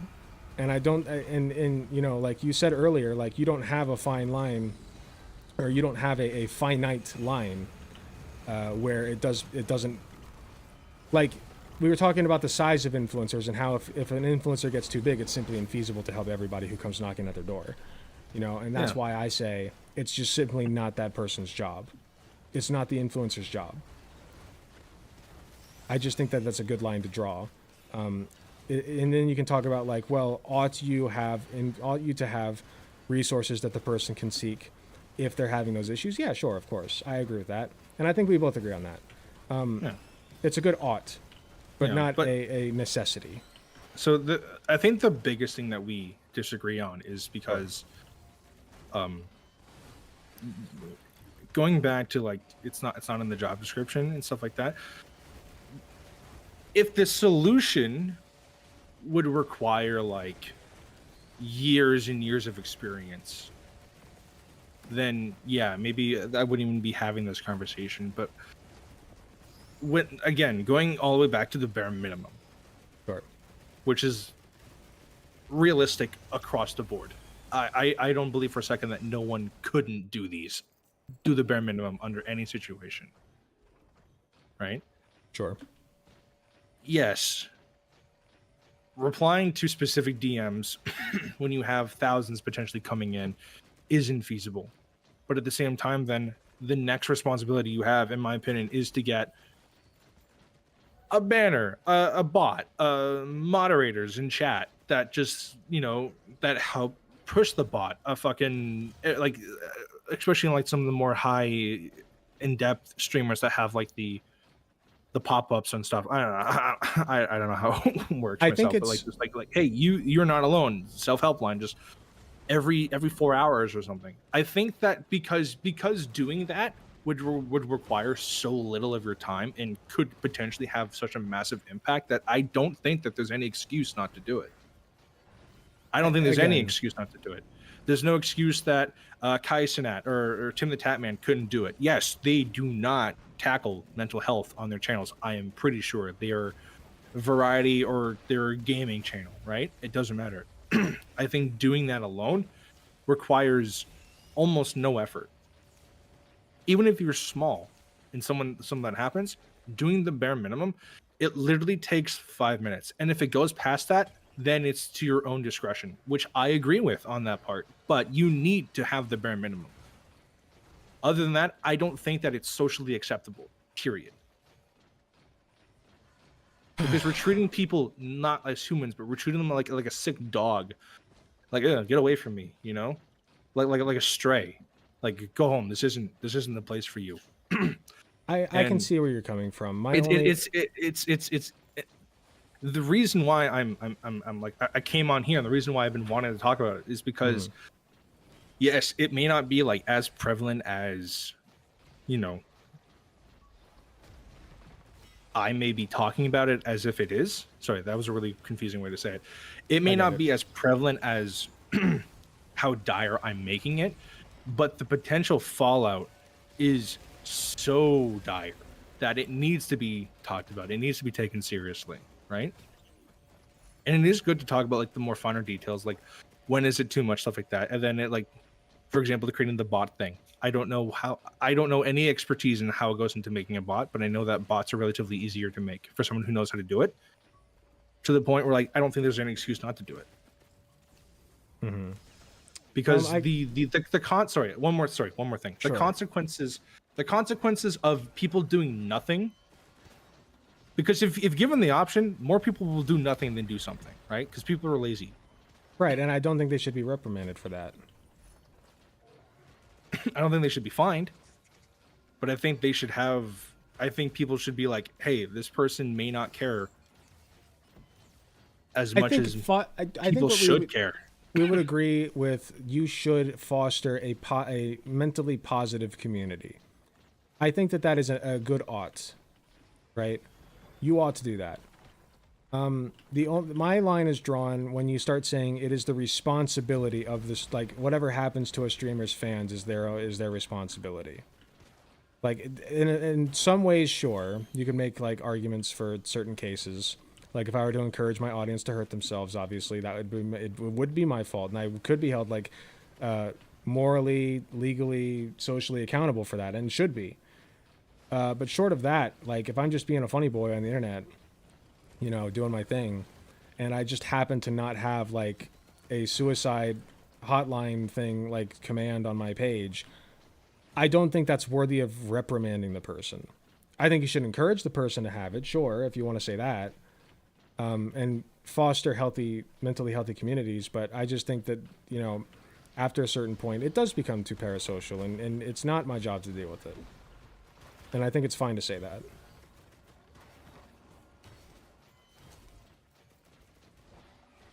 I understand it's like a weird line to draw, but you know, like there is a line that you need to draw. I don't like the dismissive part of it. I'm also starting to look at some of your chat to see like some third party perspectives. Sure. But it's just like some of the chats, right? I don't know what it's like to quote unquote take care of a help leech, right? Which is why I'm down with, as long as you did the bare minimum. Anything past that, if they're overbearing, if they're being too much, or if they're being a troll, if you don't think they're being real, right? Mm-hmm. Then I think that all is fair, so long as you took that first step. You know, because granted, yeah, there could be situations where like no matter what you can't win, even though it's not a win or lose situation, right? Oh, he tried, but he couldn't save this person. I get that, you know, and it's not fair, but it's also like not fair for a lot of people in that situation, and so you kind of just have to deal with it. I think that just being dismissive and just ignoring it altogether is just not gonna solve the problem. I think it's not even sweeping the problem under the rug. I think it's just going to fester and it's going to explode, and when it does, it's going to be way bigger of a problem than it has ever been before. It's already a bigger problem. As the years go by, mental health has already skyrocketed, right? This isn't helping that at all. I think the better thing to focus on is just like if mental health is a big issue for you, I think the better thing to focus on would be like, I think specifically it's the dismissiveness of mental illness that's the problem with me. I think that there's lots of advancements in taking care of yourself, but I think that people either that are in denial that they have it, or people that are denying other people that have it, I think that's the bigger problem. I think the solution would be more societal. Like, I feel like you're putting a lot of responsibility on like individual streamers. You know what I mean? Like if this is an issue that you're passionate about, I feel like the solution would be, you know, go societal with it. Talk about how mental health in the United States is abysmal because nobody can fucking afford a therapist. You know, like, and don't like then, you know, if somebody is like going to a streamer saying, you know, if you don't help me, I'm going to kill myself. And the streamer doesn't provide them any resources. My first go-to wouldn't be to say that streamer did something wrong. My go-to would be our system is fucked up. You know, like that's where I would put my focus, I guess. I can understand that. Sorry, I can understand that to the extent that someone didn't feel comfortable enough to go to a doctor, like a trained professional. Because I don't have the mindset of America. Canada, we have free healthcare. Getting a checkup, for example, you just got to book it and then you can go, right? There's no charge there. If only, right? If only. But still, people don't go to the goddamn doctor. Why? Because you're telling a stranger all your dark secrets for the most part, right?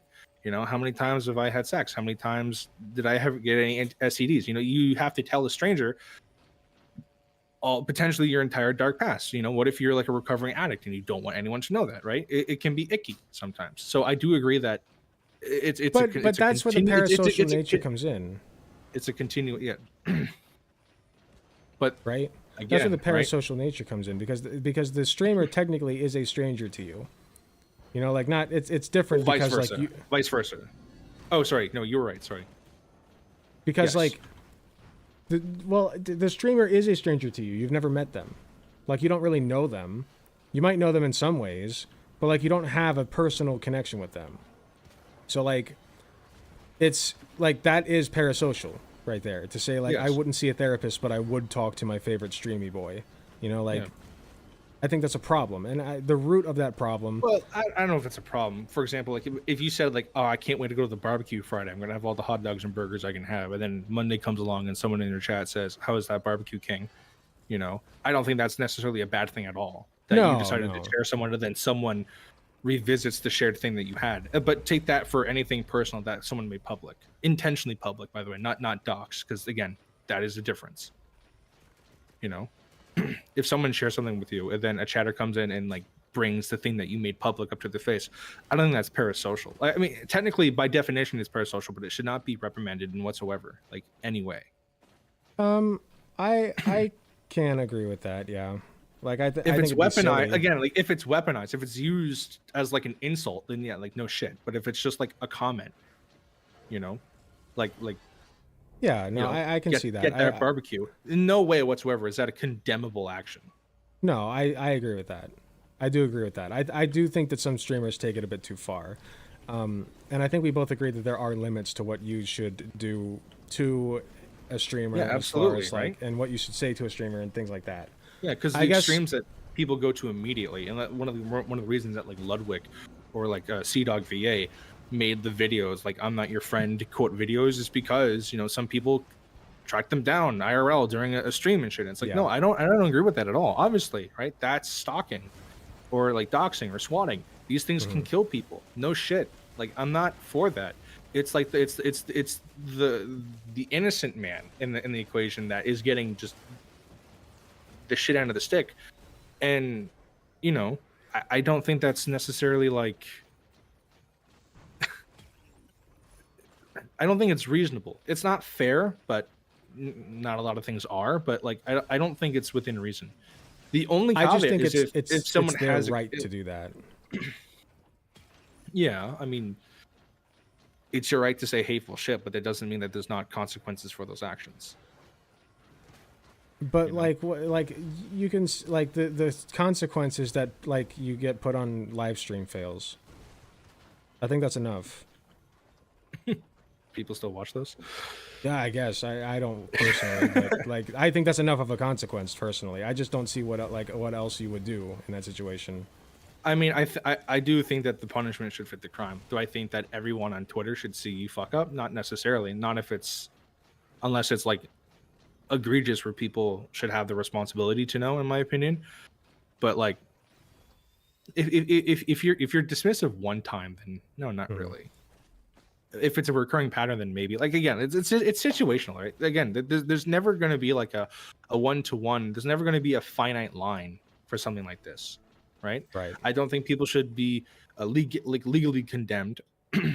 But going back to, like, for example, Dr. Disrespect's whole example, just because it's not legally condemnable doesn't mean that it's not societally condemnable. You know, those are two very distinct factions, and I think that they are important. And I think that this needs to be more important in general, right? Which again, it's not an easy line to toe. I know it's another fucking slice of the bullshit pie that people have to deal with that have a following. I know it's not fair at all, but just because it's not fair doesn't mean that I think that anyone has the right to just ignore it. I will agree with you that we should attempt to foster good communication and healthy relationships between streamer and fan. I think that that's a good thing to do. Yeah. I think we can agree on that. So I think that some of our differences here are mostly like surface level. For the most guess- part, yeah. I guess Like it's the just a finite, like matter the details.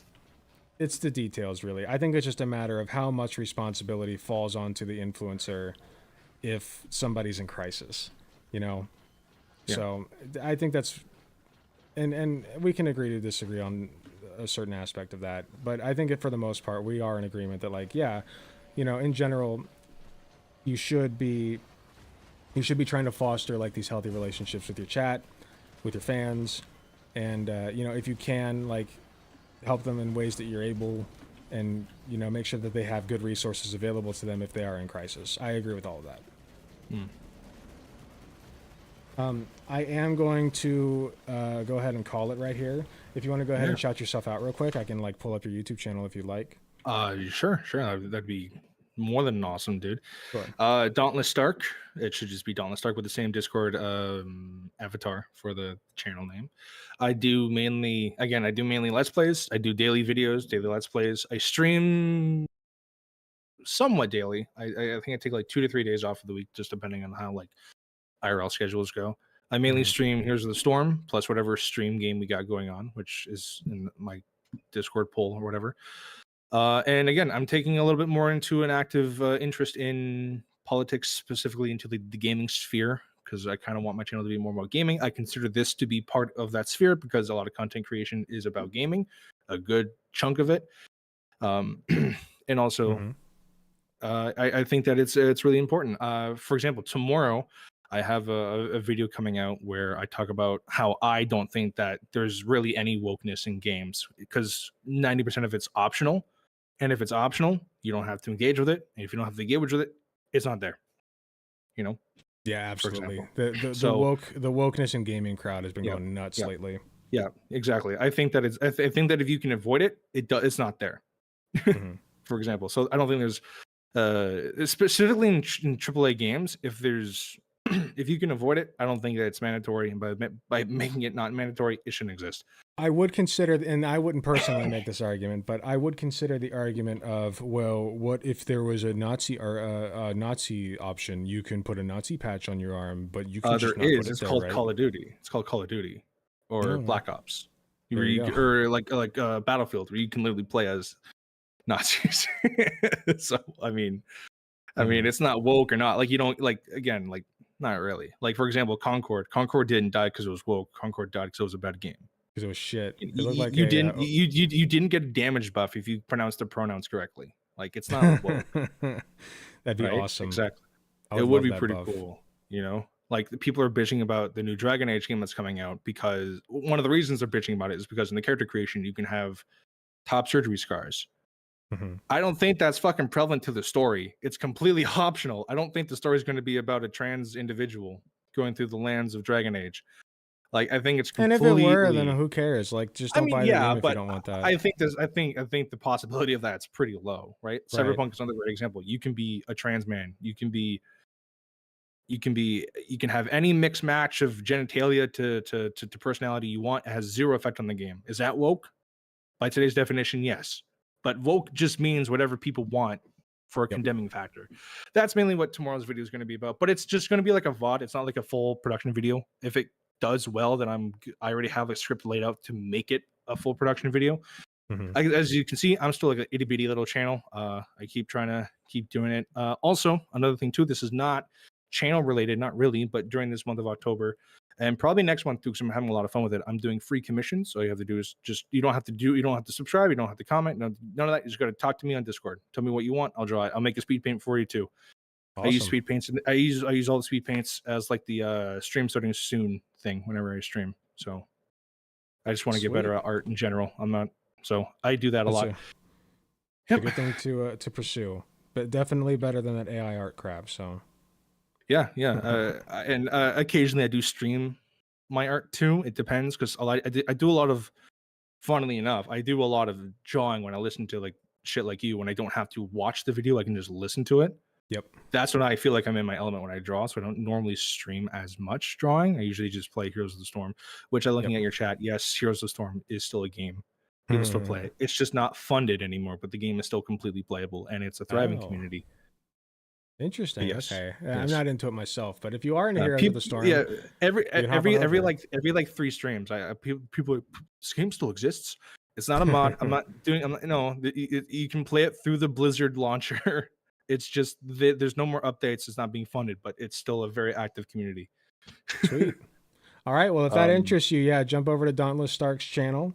Is there anything else? I think for the most part during this whole conversation, I'm not going to say we were talking past each other. I do think that we agree on way more than we disagree on. I think that the Yeah. disagreements that we have are completely We went surface in level. circles a few times there. A little bit. I think it was a healthy conversation overall is my point. Absolutely. I think that absolutely. it's a good thing to talk about. I'm relatively, because not to out myself here, but I'm more of I was a Voshite for a few years. So am I. It's fine. And then I wanted more of like his esque content because he only releases like 2 videos a day. And when you're drawing something that takes 8 hours, you kind of want more than 2 videos a day to listen to. So I've been branching out to like shit like you, which you do very identical content, which is awesome. It's more shit I can listen to whenever I'm farming for something on a game, for a video, or blah blah blah, just in the background. I was super. I don't know. It's very it's not to get parasocial here, but it's very feel good and very bubbly to like, as someone who's brand new basically to the stream. Just like literally like the moment I asked if you wanted to talk about something was the first time I chatted in stream. That shit was like, oh my god, like it's like super like, I feel I don't feel like a number here. I don't feel like a username. I feel like a person. So yeah, I try to facilitate that kind of community. I'm glad you feel that way. Absolutely. And I do had a bunch of examples of people doing good things for the community too. People that have been like threatened and doxxed that normally it would be completely understandable that they wouldn't trust anyone. Completely trusting their fan base and respecting their fan base. Right. I do have examples of people doing what I think they should be doing, right? It's not all doom and gloom, right? And I it would have been a little bit more prevalent if I could do names. Obviously, I'm not going to do names. When we had our little private 1v1 plus a mod or whatever, there were some names, but I have no quorums leaving the names out at all. Right. The only names I used were mainly in a positive light. Right. Yeah, I completely understand that. When I was referring to our conversation earlier, I left the names out as well, so I get it. Yep. Yeah, absolutely. All right. Well, thank you so much for coming on. Thanks for the conversation. Like I said, I think it was healthy. So, yeah, thank you too, man. Hopefully, some people hop over to your channel and check you out. Only if you guys want. No pressure. Absolutely. Right. Yep. Well, best of luck to you, and I hope you have a wonderful rest of your evening. I hope you have a wonderful day too, man. Enjoy. Alrighty. That bronze on looks sick, by the way. Oh, thank you so much. I appreciate it. I'm pretty proud of it. So thanks. Yeah. Peace. All right. Well, you have a great night. That is so weird. All right. Well, I think that was interesting. Yeah, sweet guy. He definitely was coming from a good place. We disagree on a couple of things, but that's fine. It's surface level, like I said. I think what I took from this is that, like, yes, I was defending. I think I was erring more towards defending the streamer in this case because, first of all, I am one, and second of all, like, it's not the streamer's job. It's simply not their job. But he's definitely coming from a good place where it's like, yeah, you probably should have some resources that people can go to if they're in crisis. It's just a matter of like what you ought to do versus what you should be required to do, in my opinion. So nuanced disagreements, but healthy discussion nonetheless.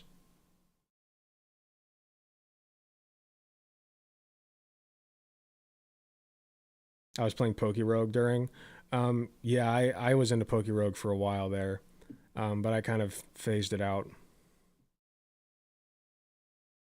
I think it's okay to not have a better yeah, exactly. Like, we should foster an environment where people are encouraged to have it, for sure. Anyway, I need to go to the bathroom real bad. I've been needing to go for the entire discussion. So I'm going to turn on some music, and I will be right back.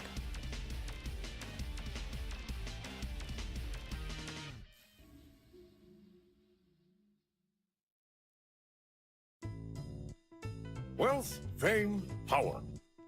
Leftist unity is when all content creators on the left adopt Alex's newly married objectively correct stances.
I return.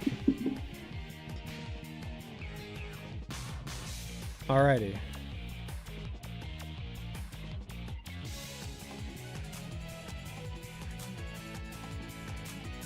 Yes, very nice, Lady Nova. Thank you. Yeah, shield that website. Good. All right, what's next on the docket? I think I want to cover an interesting little video that I found on my front page, and I watched the beginning of it. I'll talk about it in a second here.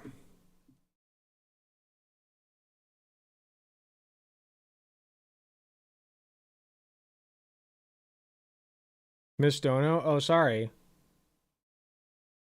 Leftist unity is when all content creators on the left adopt Alex newly married, objectively correct stances. That is true.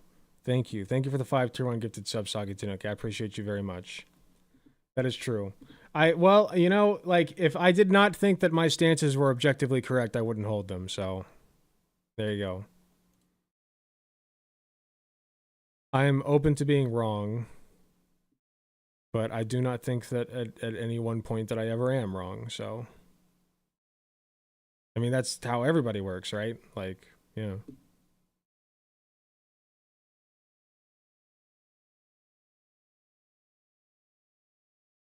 I have seen your wallpaper and thus wanted to ask if you have played Sparking Zero. No. I've heard it's very good, though. I used to play Dragon Ball Z games all the time, but not recently.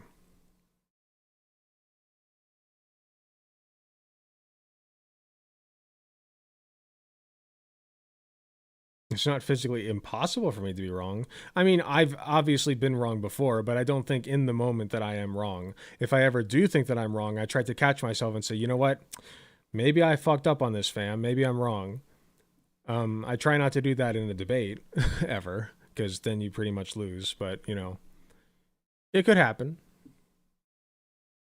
Anyway, let's get to this. So we have another video from a smaller YouTuber, which I wanted to go over because it came up on my front page and it just looked interesting to me. And I think that a couple of things that I saw at the very I pre-watched like a minute of it, right? And I think a couple of things that I saw in the first minute were a little bit misguided. Specifically, this YouTuber is called The Danish Male Nurse. The video is called Gender Identity versus Biological Sex, The Surprising Truth. Now, I don't think, from what I can tell, I don't think that this person is like ill-intentioned, right? I think that this is very much trying to help people who are struggling with gender dysphoria, their gender identity, whatever. And this person has good intentions. I'm going to assume that going in. My contention with the first part of the video is that he kind of messed up while there are only 2 sexes and didn't really dive into the sex spectrum. So we'll talk about that as well as some other things that I want to clarify, because this is their most viewed video. It's 636 views, not that much, but, you know, I just wanted to give my 2 cents on it. That's all. This guy looks oddly familiar. I couldn't say why. Okay, bye, Dauntless Stark. Have a good night. All right, In let's take a look. healthcare, there is a fine line between respecting how people identify and recognize themselves and the reality of genetics.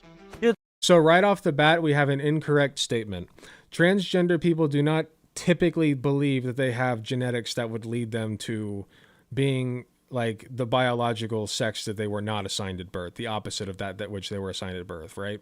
Like there's no question in their mind as to whether or not they were born male or female. The question is whether or not they currently are a man or a woman, right? Does that make sense? Here, let me fix his subtitles real quick.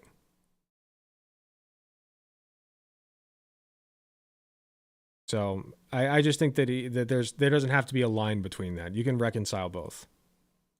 It's the question we're facing today. As nurses, how do we balance honoring gender identity while knowing that biologically there are only 2 sexes?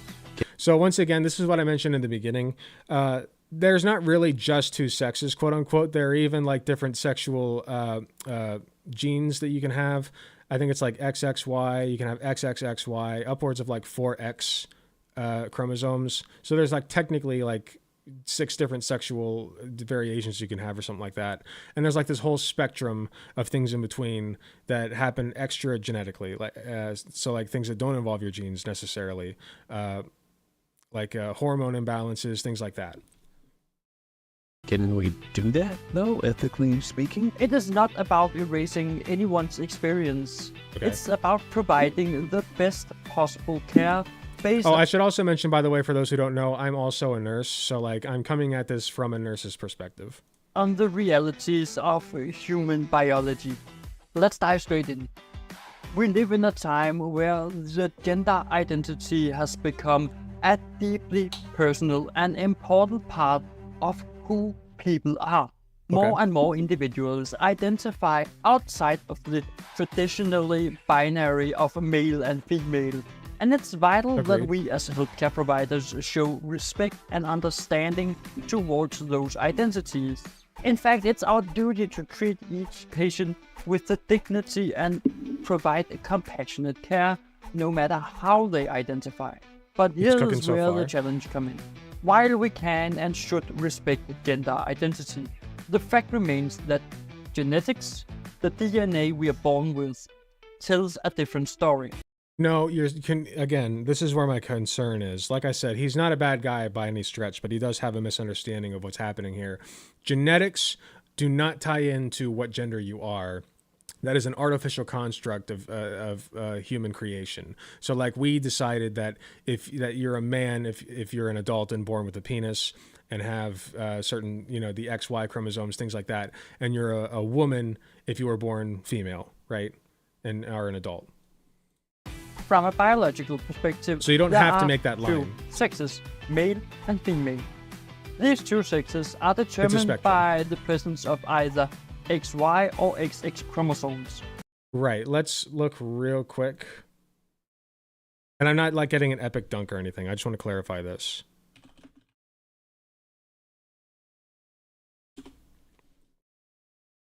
Sex chromosome aneuploidy. So here are the variations. There's 1, 2, 3, 4, 5, 6, 7, 8 of them. 9 of them, sorry. Actually 11 total if you count the original XXXY, the OGs, right? We got XXY, XYY, XXYY, XXXY, XXXXY, and then we have XXX, XXXX, and XXXXX, right? So, they fall within the male-female spectrum, but I feel it's important to recognize that there's an entire world of variations here. And these chromosomes don't just dictate external physical traits, they have a profound impact on how your body functions, how it responds to diseases, and how it reacts to treatments. It can. So how do we as nurses navigate this space? How do we reconcile respecting gender identity with the fact that biological sex plays a crucial role in healthcare? Well, if somebody comes into your office, like the gynecology office, as a trans woman, and, they have stuff that you were not expecting going in, first of all, you should know how that stuff works. But if that's not your specialty, then you redirect them somewhere else and say, listen, we need to send you to somebody who's a little bit more specialized in this area. I work more with female genitalia, not male genitalia. That's just how it goes, right? But usually I've never been to a gynecologist, so I don't know. But usually the gynecologist has enough information on enough know-how as to how male genitalia works to help surface level problems. If they need to send you to a more in-depth specialist, then they will. Let's start with the basics. When we ask about a patient's sex, it's not to dismiss or undermine their gender identity. It is because biological sex directly influences how we diagnose and treat certain conditions. Take heart disease, for example. Women and men often experiences heart attacks differently. The classic chest pain symptoms we hear. But do you still see how they're still classified into two different categories? Yeah, but if you're recognizing a spectrum, You know, you can say the two main sexes are male and female, and there's an entire spectrum between them. There's not just two sexual identities. You have now an entire spectrum of them. It'd be like saying the only colors are red and purple. You know what I mean? That's not true. There's also orange, yellow, green. And then they all fall within that spectrum, but they are in the spectrum nonetheless. About is more common in men, while women. The classic chest pain symptoms we hear about is more common in men, while women may have more subtle symptoms like nausea, shortness of breath, or back pain. How much of that is because of like, I feel like if we were to actually look at the data, there actually aren't that many differences between what would indicate a heart attack between a woman and a man, you know, like a male and a female. There's not that many differences. Like, they would all have to be sexually related, right? Like, I don't know. That's just me. I haven't looked into it, but I don't think that there are like as stark differences as we once thought. If we ignore biological differences between the sexes, we might miss critical signs and delay life-saving treatment. I usually think it's more of a problem when we do recognize that, like, because it works the opposite direction usually, where it's like if a woman comes in and complains of like headaches or nausea or something like that, we're just like, it's just your period. You'll be fine. You know, things like that. I don't know. Like I don't remember learning like there's like that stark of a difference between. There are some conditions, I guess, but like not very many. Or consider medication. The way drugs are metabolized in the body often depends on whether someone is biologically male or female. For instance, research shows that women metabolize certain medication like sleep pills more slowly than men. I believe that is because biologically female people have more body fat, a higher body fat percentage. And so it takes a longer time for those things to metabolize as a result of that. So actually, if you want to, you know, go that route, trans women, as a result of hormone therapy, often have that extra fat, right? That extra fat tissue. And so in that capacity, a trans woman would actually be biologically closer to a cis woman than they would be to a cis man. Which means they could experience more potent side effects. If we Exactly, Queen Laura. I think this comes closer to like hormone levels, because it would be hormonal balances that dictate. Like, hormones have an enormous impact on your body, more so than like. Here's the thing: the genetic map is just that. It's like a map. It's a layout, a blueprint, right? But you can override that blueprint. And so if you're overriding it with hormones like estrogen, then your body is going to respond to that estrogen as though your genetics dictated that you produce them. Does that make sense? don't take Good point, biological Lumara. sex into account, we could end up prescribing the wrong doses of. I think the dose should be prescribed. I've never heard of prescribing something based upon whether or not somebody is female or male. I think that it's more based on their, like how big they are. You know, I think how big they are. Sometimes their body fat percentage can come into play. Whether or not they're an adult can come into play. But those are the three big ones that I would think of. Giving advice that doesn't align with how the patient's body actually processes the drugs we give them. But here's where things gets a bit tricky. Gender identity and biological sex don't always align. Someone may identify as male but was born with being biological female or vice versa.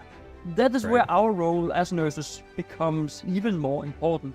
It is our job to respect their identity while still ensuring their medical care is tailored to their biological needs.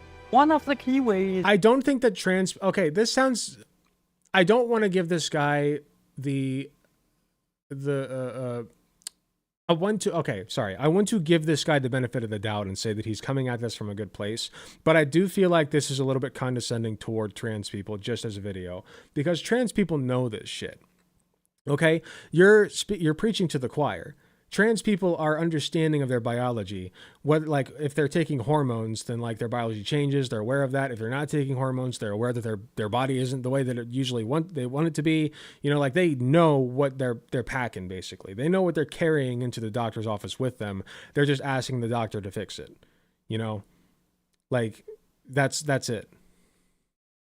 Is we can do this is through open and respectful communication. It's not about forcing a patient to conform to a binary gender identity. They've chosen how they identify, and that matters deeply. But it's about asking the right question and explaining why certain aspects of their biological sex might influence their healthcare. For example, we might need to explain to a transgender man that even though he identifies as male, if he hasn't undergone the full hysterectomy, he's still at risk for conditions like ovarian cancer. Yeah, but like they know this. But like they know. But I'm not saying that you shouldn't say you're at risk for ovarian cancer, just so you know, like, because like this sounds like they're trying to sit trans people down at every appointment and say, oh, just so you know, right? Like, I know you identify as a man, but technically you're still female, so you can still get ovarian cancer. Like, you don't have to do that at every visit, or even like one of them. They know that. Just tell them, hey, you know, just make sure that you're getting checked for cancer. Do it like you would do with any other patient. Just, that's it. Treat them like you would treat any other patient. You know, it's not complicated. So, or other conditions aligned with the female gender. For a transgender woman, we might need to discuss the ongoing need for prostate exam if she hasn't had surgery to remove the prostate. This can be an uncomfortable conversation for both the patient and the nurse. But it's not. Okay, no, it's not. Come on. I know trans people. Trans women typically have a prostate. They know that. A lot of them are very well aware of that fact, in fact, and they're happy to have it, okay? Trust me. So, like, it's not, it doesn't have to be like this uncomfortable thing, you know? I just feel like we're tiptoeing around trans people. Like, he's doing the liberal thing, you know what I mean? Like, just treat trans people how you would treat anybody. Alex Spitton, thank you. But it is essential. The key is to approach it with empathy and clarity. We are not denying who they are. We are simply acknowledging that when it comes to medical care, some treatments and screenings depends on biological sex. Yeah, and we have that. to make sure they understand that this is about their health, not their identity. Another challenge we face is understanding hormone replacement therapy for transgender patients. Hormone replacement therapy is a critical part of aligning someone's physical appearance with their gender. I'm not really sure what the point of the video really is. I think that like I said, I think this is a well-intentioned but misguided video because it just feels like he's condescending trans people. Like, you don't, like, as a healthcare professional, you should not be condescending trans people. Okay, they are women or men if they transition to that. Okay, they are the gender that they said they are. It's not like, oh, I'm going to respect it and pretend. No. They are man or woman if they transition to that, or other, and non-binary, whatever. Like, they are that identity. That is true, real, factual, period, end of story. That's a fact. Okay, if they're having dysmorphia about what they're packing, which I guess is possible, but not very common, okay, then you have to sit them down and explain, and maybe get the mental health as well and be like, you don't actually have a vagina, you have a penis. But like, that is so not how trans people actually work. Trans people know what they're packing, unless they have an actual like mental health condition causing them to have dysmorphia is what that would be, okay? Dysmorphia. But that's not common. That doesn't really happen. So, like, just don't condescend them. Just tell them what's up. Just tell them what's up. That's it. Just be straightforward and factual. That's it. Identity. But it's exactly, also introduce complexities that needs careful management. For instance, estrogen and testosterone have significant side effects on the body. This is true. That differs depending on whether someone is biologically male or female. For a transgender woman taking estrogen, we need to monitor for increased risk of blood clot or changes in cardiovascular health. For transgender men taking testosterone, there's an increased risk of certain types of cholesterol changes or liver issues. And again, I want to underline, this isn't about invalidating someone's gender. But again, it's but about like, ensuring their body responds safely to the treatment. but like, he's still condescending. Like, no, you don't have to do all this, man. Like, this is too much. Hormones interact with the body based on genetic sex, and we need to manage those interactions with precision and care. So now let's talk about genetic diseases. There are certain conditions that are linked to gender, meaning Sex. they are directly related to whether a person has an Incorrect again. You don't. I usually forgive this, but you cannot conflate gender with sex when you are making a video like this. Okay, I would expect better from a healthcare professional. XX Points or an off. XY chromosome pair. Hemophilia, for instance, is far more common in biological You have to monitor for blood clots with cis women on HRT2. That is also true. males because it is linked to the X chromosome. Color blindness and some muscular dystrophies are also examples of conditions that are more likely to affect one biological sex over the other. If we ignore biological sex when assessing a patient, we might miss these risks or fail to screen appropriately for certain conditions. But how do we do this? But I don't think that's actually happening. I don't think people are actually ignoring the biologically like assigned sex at birth and genetic factors that predispose somebody to a certain condition. Like a trans woman, as a result of probably being born XY, is more likely to be colorblind, okay, than a cis woman. That is just a variation between them. Like, yes, that's true. How does it feel to share a name with a ding ding dong guy? I guess it's fine. I don't know. Still showing respect for the person in front of us. It comes down to separating identity from genetics in a way that honors both. We can acknowledge that someone identify as male or female or non-binary or whatever we have of sexes nowadays. Okay. While explaining But that again, their gender. genetics influence certain aspects of their health. It's a delicate balance, but it's one that allows us to provide the highest level of care without compromising our respect for the identity of the patient. Because the reality is, healthcare requires us to walk this line, if not every day, then close to. While gender But there's just no line to walk here. Trans woman comes and sees you. You say, hey, we got to check your prostate for prostate cancer. You know, you're getting in your 40s. You have a prostate. Let's check you. Yeah. Like the trans woman is not going to then look at you and say, how dare you?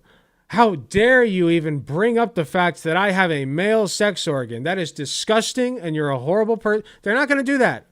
That's not a real thing that happens. And like this video is making it out as though it is. It's like, no, trans women go to the doctor, they get their prostate checked, okay? If they still have it, you know? Like, and most of them still do, so. gender is a social and personal construct that has evolved over time. Biology remains a constant. Actually, can you get your prostate removed? I thought you could. Yeah, there's like surgeries for that. Yeah, prostatectomy, yeah. Yeah. But again, I'm pretty sure most trans women keep them. Chromosomes don't change based on how we identify, and neither do physiological processes. But this doesn't mean we can't be sensitive to the emotional and physical aspects of gender identity. In fact, Why would you remove the prostate except because of cancer? Yeah, I don't know. I mean, if you want it out, then yeah, you can get it out for whatever reason you want, but yeah. Good question. it is crucial that we are sensitive Let me go back a little bit, on sorry. how we identify, and neither do physiological processes. But this doesn't mean we can't be Wait, no. Physiological processes do in fact change when you're on hormone replacement therapy. That's like the entire deal there. So this is another misspeak by this person. sensitive to the emotional and physical aspects of gender identity. In fact, it is crucial that we are sensitive to how someone identifies. But there's a such thing as being too sensitive, man. You are being too sensitive. You're doing the liberal thing. You're doing the thing where it's like tiptoeing and trying very carefully not to hurt their feelings when all you got to do is treat them as fucking people. That's all you got to do. I'm sorry I'm getting loud. I know that this is a well-intentioned video, but like just treat them like they're smart, capable individuals. Trans people just want to be treated like they're well-meaning adults like everybody else.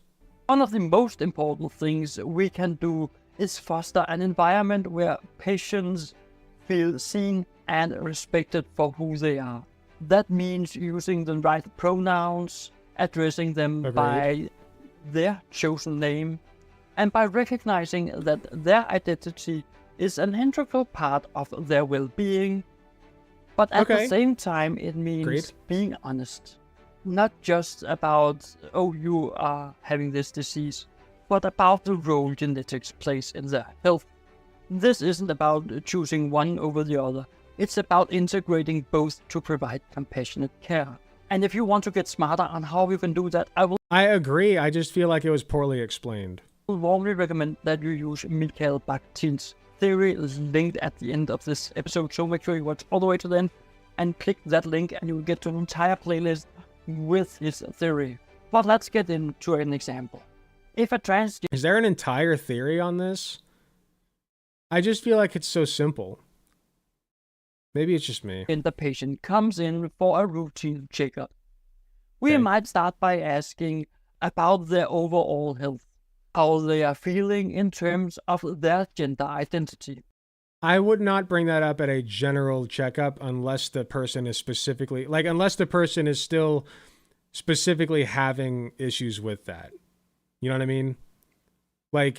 I would not bring that up. I would just say, how have you been mentally?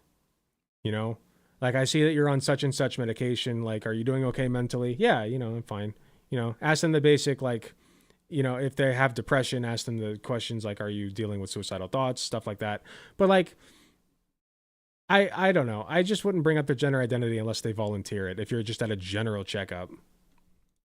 This shows that we listen and that we care about their experiences. Then we might explain why we need to know about their let's put it this way. Would you ask a cis person this question?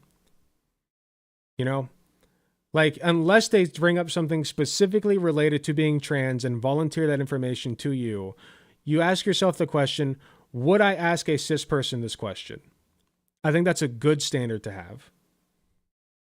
Biological sex. And this is because certain screenings, treatments... Hold on, what did he say? ...about their gender identity. This shows that we listen and that we care about their experiences. Then we might explain why we need to know about their biological sex. And this is because... But at a general, health screening, dude, if your doctor is explaining to you at every single general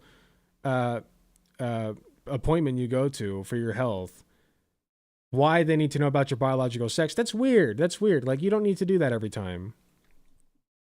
Or at all, really. You don't really, when you're first starting out somebody with transitioning, then maybe. But, other than that, I feel like this is not, you're almost babying them. I feel like you're babying them. You're just babying trans people. Because certain screenings, treatments, or medications depends on it. And by approaching it this way, we make it clear that both aspects are important and that we are not prioritizing one over the other. Ultimately, what we are doing as nurses is providing personalized care. We are not treating people based on generalized assumptions or one-size-fits-all guidelines. We are looking at each individual, understanding both their identity and their biology. And with that, we can tailor our care accordingly. And this is the heart of healthcare, treating people as whole human beings with respect for who... See, he's coming from such a good place. I feel bad dragging the guy, but at the same time, I'm like, dude, if you took care of half of the trans people that I know, they'd find a different nurse. It's just, I don't know, like it comes off as a little weird. Wealth, It's a little weird. fame, Power. In Sigmund Freud voice, so tell me about your gender identity. No, don't do this to me. Thank you for another 5-tier on gifted sub, Saga Tanuki. I appreciate you very much.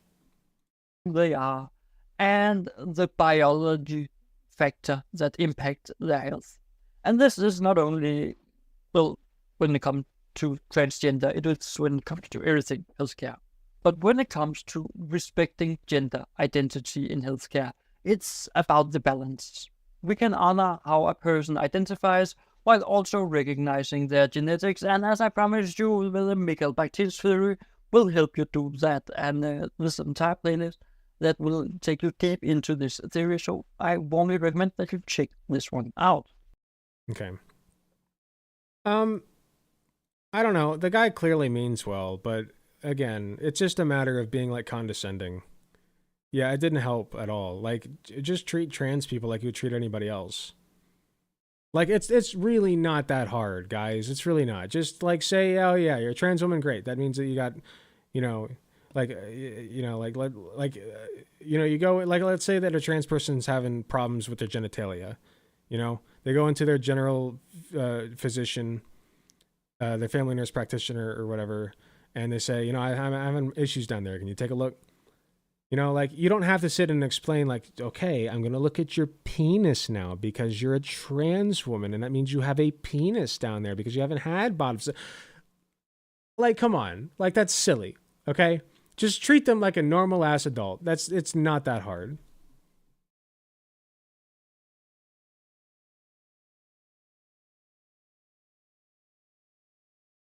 It's penis inspection day, everybody. Whip them out.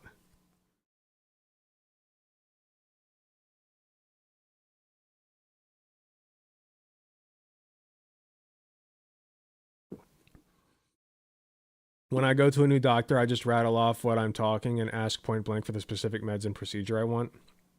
That's a good idea. Educate yourselves, especially if you are a presenting person or a trans person. Educate yourselves a little bit before going into the doctor. And, you know, it'll help immensely because not all doctors are very good at individualized care or like treating you well if you're a woman or a trans person. So like it like, I'm not saying like self-diagnose or anything, but you should do a little bit of research on like what you might have and what you'd like to try. You know what I mean?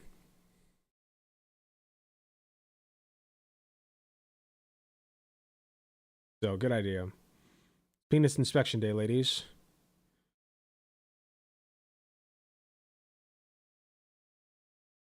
I'm stimming with my ring.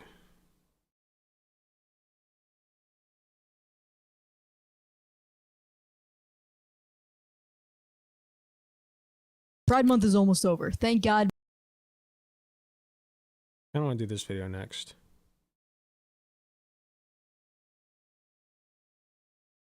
It does speed up the process, indeed. Oh, excuse me. So the way that I found this video is I saw Asmongold going over it himself. I don't watch Asmongold. I'm not an Asmongold fan. I'm not. Promise. I don't watch him. But for some. Oh yeah, it was somebody that I think Denims maybe popped up on my feed, and she was going over like the full Asmongold coverage of it. That's why I know that Asmongold was going over it. So I found the original video myself. It's called "I'm Gay and I Dislike the LGBT Community." It's from a year ago, but it has 2.7 million views. And I want to know why, okay? Caught in 4K, I know, Asmongold fan. I want to know why this gay person does not like the LGBT community anymore. I think that the LGBT community is fine. There's some cringe people, but there's cringe people in every community. Who cares? It's life. Let's see what this person's grievances are. Pride Month is almost over. Thank God, because if I see another rainbow flag on my feed, I might buy a pack of Skittles and start slingshotting them at my screen. No, 50-50, man. My distaste may come as a What's wrong with the rainbow flags? Who cares? surprise to some people considering I'm actually a part of the LGBT community. In case you haven't noticed from my endless Bubsy references to Blur titties and busty Latinas in the past 10 videos, I like hot chicks. This is not a coming out video. I mean, I don't have 2.7 million views. Please blur that. it's pretty obvious. I don't need a rainbow I know flag YouTube and will a come after teary-eyed me. video confessing the fact that I like big butts and I cannot lie. But it may be interesting to hear that I'm actually extremely ashamed to be a part of this community. And look, I know we've come a Whoa. long way. There was a period of time when anyone who wasn't Probably a grifter. Who? Wow. It's not like we have a name for that or anything. heterosexual was scrutinized or in severe cases even killed. And as glad as I am, Wait, what? I'm really ashamed to be a part of this community. And look, I know we've come a long way. There was a period of time when anyone who wasn't heterosexual was scrutinized or in severe cases even killed. There are still cases of that. Thank you. And as glad as I am that I can walk down the street holding a girl's hand and not face the scrutiny, I also feel like we've passed the point of acceptance and are now at the point of blatant indoctrination. Someone Let's go. We're indoctrinating people to be gay. I love it. Let's go. has to say Let's hear it. some These more. pride parades have gotten disgusting. It's not even about acceptance anymore. Then It's don't a go to 'em. provocative and aggressive public display of hypersexuality and fetish. What was supposed to be an accepting and innocent space has turned into a hostile freak show. I didn't go to Pride, never will, unless it's to Then don't bring your document the kids there. absurdity of it. Listen, if you know that shit's going to be at Pride and you don't want your kids to see it, then don't bring your kids there. I just don't care that much. But this is what LGBT is associated with now. It's no longer associated with peace, love, Not topless unity, ladies. and tolerance. Instead, it's associated Listen, for those who don't know, I'm in favor of making it legal for women to be topless in public. Okay? Like, it's stupid that guys can do it and women can't. It's not fair at all. Release the titties. Free the titties. with hypersexualization, provocation, fetish, and bigotry. I don't know what happened to the days when we would encourage people to accept themselves and make peace with those who disagree with us. Because now we just scream obscenities at anyone even whispering a subtle argument. This community A has subtle managed argument to like what? Like gay people shouldn't be allowed to get married? Yeah. I'd say that's fair to yell at that person. weaponize its own labels and use them unfairly, not hesitating to label any opposition as transphobic or homophobic. It's funny because we used to be the Usually, ones complaining yeah. about intolerance. Two girls holding hands in public were at risk of being fucking shot. They couldn't adopt kids. They get still are married, in some start a family, places. so I completely understand why we spent That's still so a many years problem. fighting for tolerance. But we have it now. And ever since we've been shown Wait, no, tolerance, we don't. Have you been on Twitter lately? Like, holy shit, the shit they're posting there is akin to Nazi Germany. Like, it's disgusting. There is still a deep problem with transphobia and homophobia, especially transphobia. Like, transphobia is a huge problem lately. This person's probably like, I don't know about a TERF because I doubt she identifies as a feminist, but probably transphobic, right? Like, has to be. Here, let's scroll through her history a little bit, her posting history.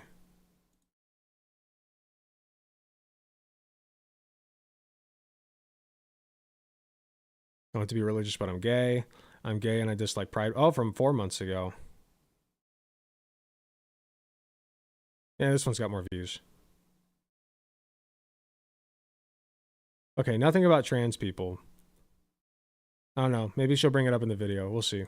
we're now the ones refusing to reciprocate it. We've now become the side that is intolerant to opposing beliefs. I do not tolerate intolerance. If your opposing belief is that gay people shouldn't be allowed to be married, yeah, I don't tolerate you. The script Sorry. is flipped completely, and it's not for the better. See, back in the day when I was a little G rolling up on my Heelys trying to finesse the hoes, I didn't even know what gay was, much less what trans was. I grew up in the South, the deep South, like frogging, gator hunting, Confederate flag South. I thought LGBT stood for let's go beer tasting.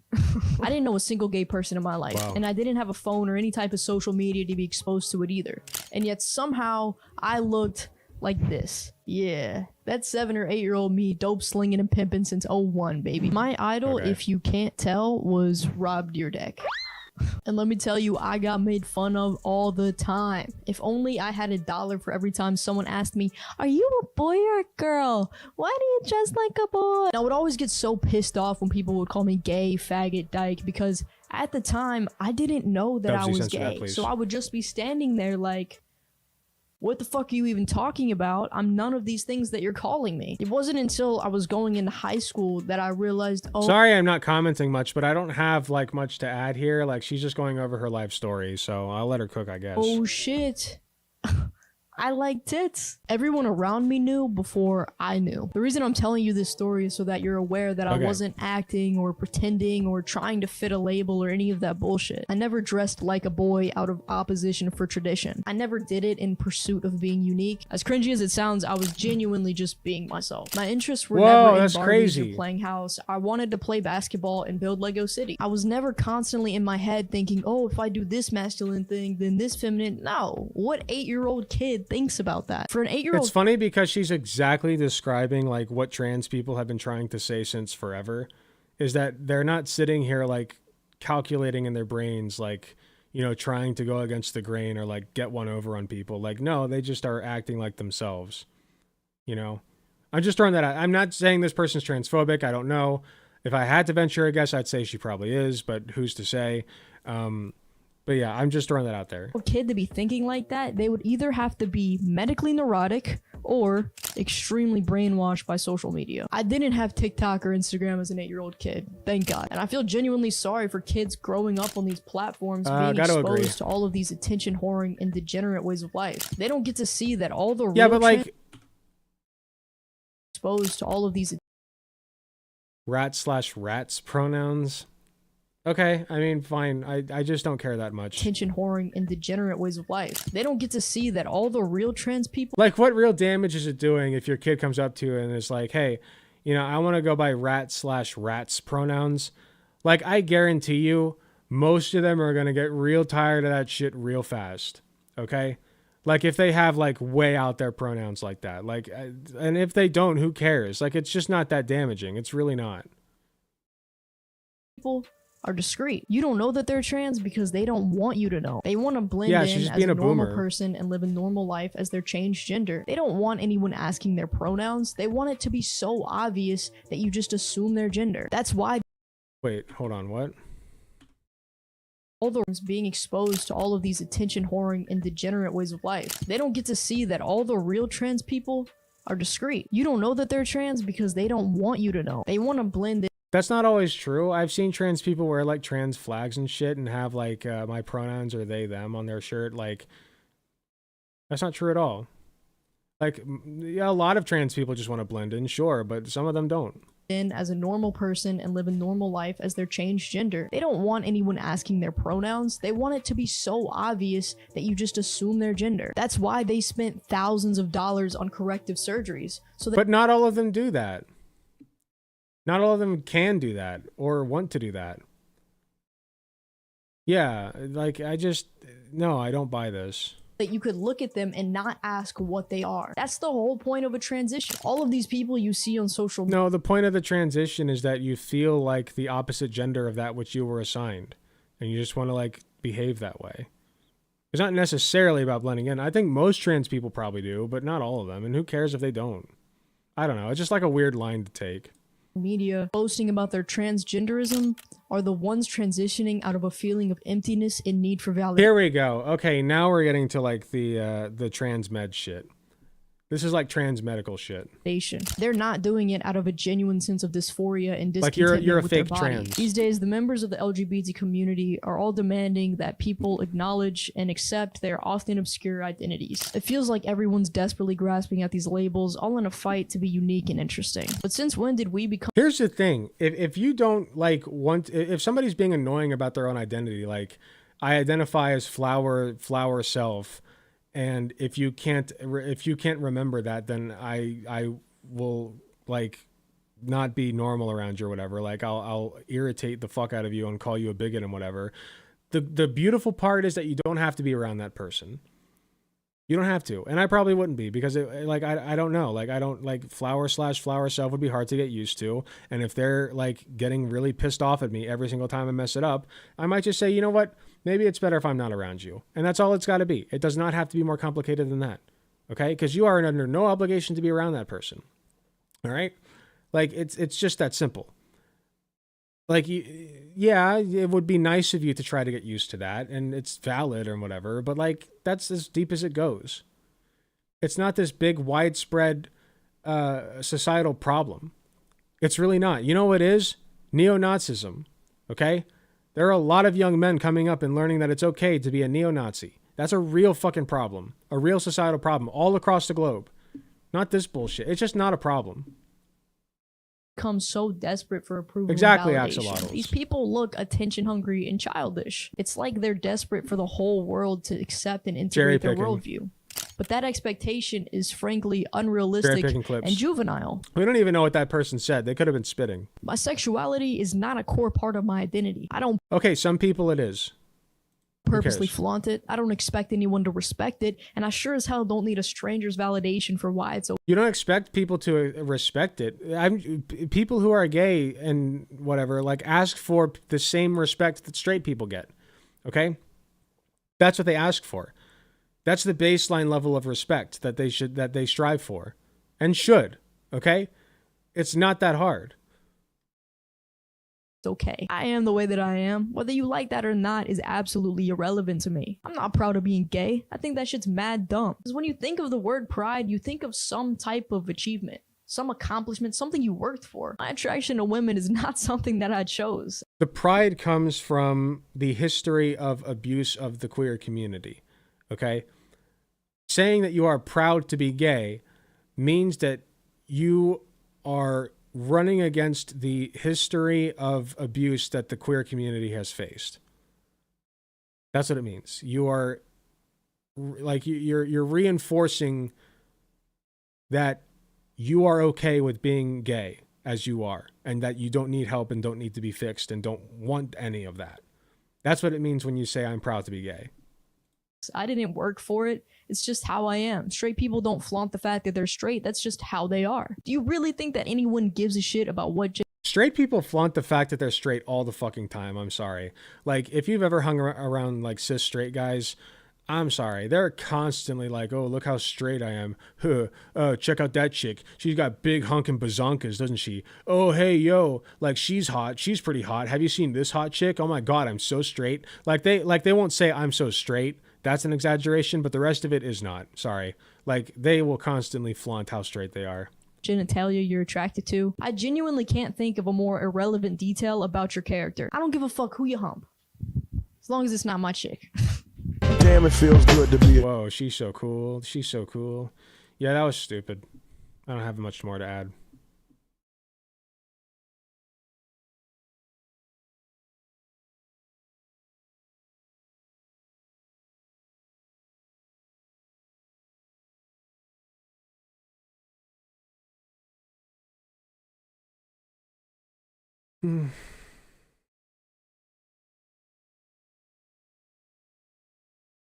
I just checked Twitter again after some time and I regret it a lot. Yeah. Not great. It's not great.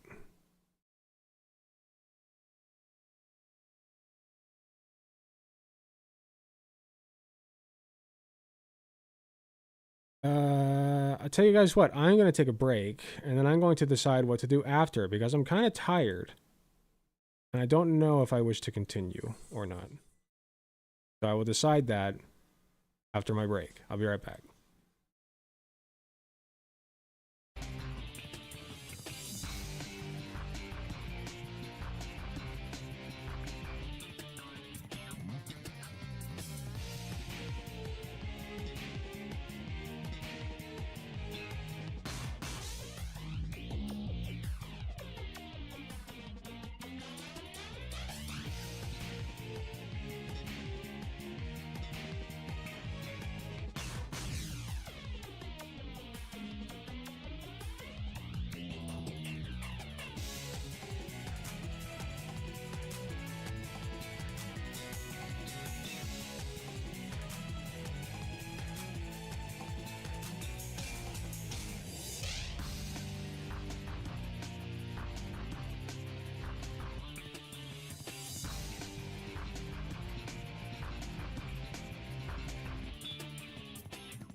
Okay, I'm back.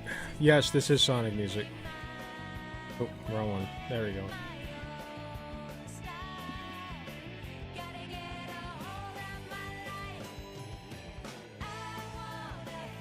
I'll see if anything sticks out to me, but I'm kind of tired. Gaming stream would go hard? Maybe.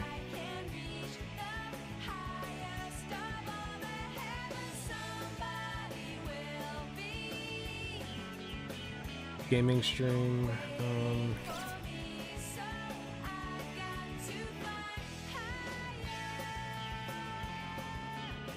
I don't know. I feel bad because like I don't want to play Elden Ring, but I know that's the one that people probably want to watch me play if I play something.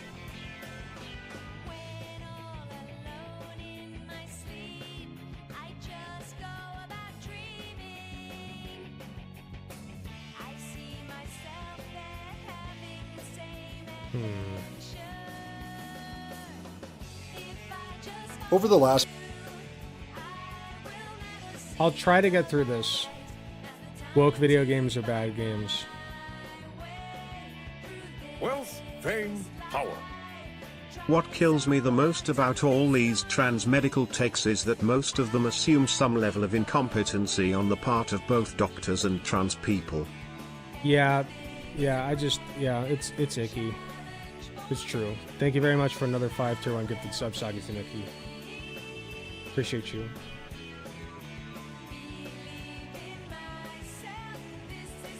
Alright. I'm gonna try to get through one more. We'll see how I do.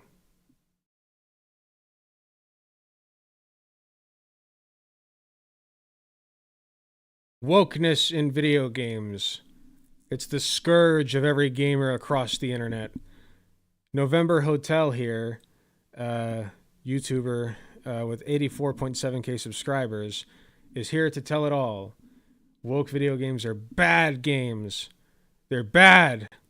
And this is a real problem that we must care about. Let's take a look. Over the last few years, it feels like the gaming industry has been declining rapidly, and the threats are coming from all angles. I disagree. I think there's been great games, and I'm not much of a gamer anymore. I kind of wish I was, that I could claim that title. But like Baldur's Gate 3 came out, and that was critically acclaimed. You got the one I was just talking about, Elden Ring, sorry. Elder Scrolls is garbage. I love that game, but it's garbage. Elden Ring came out. Like, yeah, BG3, Splatoon. Like, there's all kinds of games that have come out recently that just slap. I disagree with this entirely. And also, that's not even to bring up the indie games. Like, holy shit. What a revolution we're in with indie games.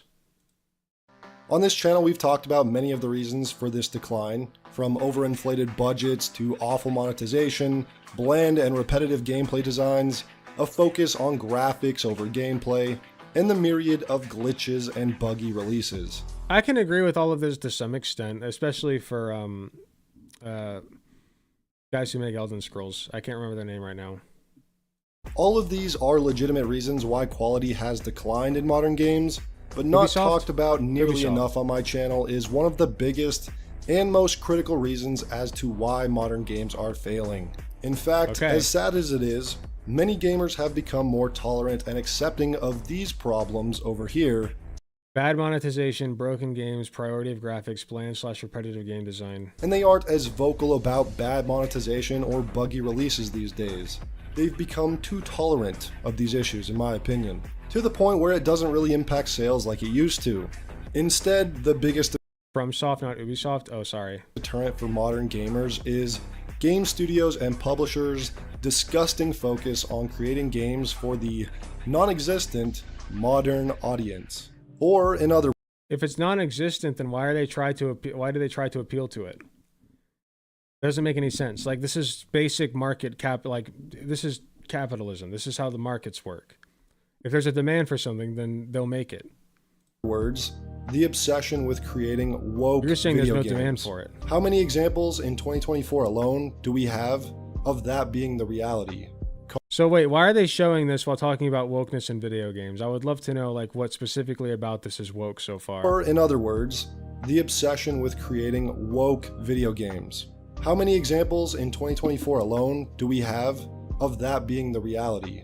Conquered, Flintlock, Suicide Squad, Dustborn, Star Wars Outlaw. Wait, this is Whiteborn, or is it Right Run from Skyrim. This is Whiterun. I was trying to think of the song because I'm like, I know I recognize this. And the ones yet to release are already looking like they're going to be flops, like Assassin's Creed Shadows, Dragon Age Veilguard, and the Indiana Jones game. Now, I think it's important to note that a lot of these games are usually objectively bad or average games with or without the wokeness in them, but a company that prioritizes DEI and ESG scorecards will almost always create a mediocre product. Wait, if it's bad with or without the wokeness, then you're recognizing that wokeness is not like the primary problem here. Like, I don't know, like, it just feels like other things take precedence. Gay dollars? Did I miss him say gay dollars? Whatever. DEI ensures less competent employees will be hired on for the job. That's not true at all. All DEI means is diversity, equity, and inclusion. You make sure that you have a diversity of people that you are choosing from, okay? If you're saying that DEI leads to incompetence, then you're saying that hiring more black people leads to incompetence. That's being a fucking racist. That's what you're saying. That you hire more black people and they're incompetent. And ESG funding means more time will be spent on hitting the woke criteria throughout every aspect of the game. In other words, woke ideologies are the priority of development. Like what? Taking precedent over game design in its traditional sense. Let's just take a look at a few of these woke flops of 2024. Okay. Starting with Conquered. Let's go. I knew he'd bring up Conquered. Dude, Concord failed because it's a shit-ass game. Okay? You know what other game has a lot of wokeness in it, quote unquote, is Overwatch. Okay, people are still playing fucking Overwatch. It's one of the most popular games in the world.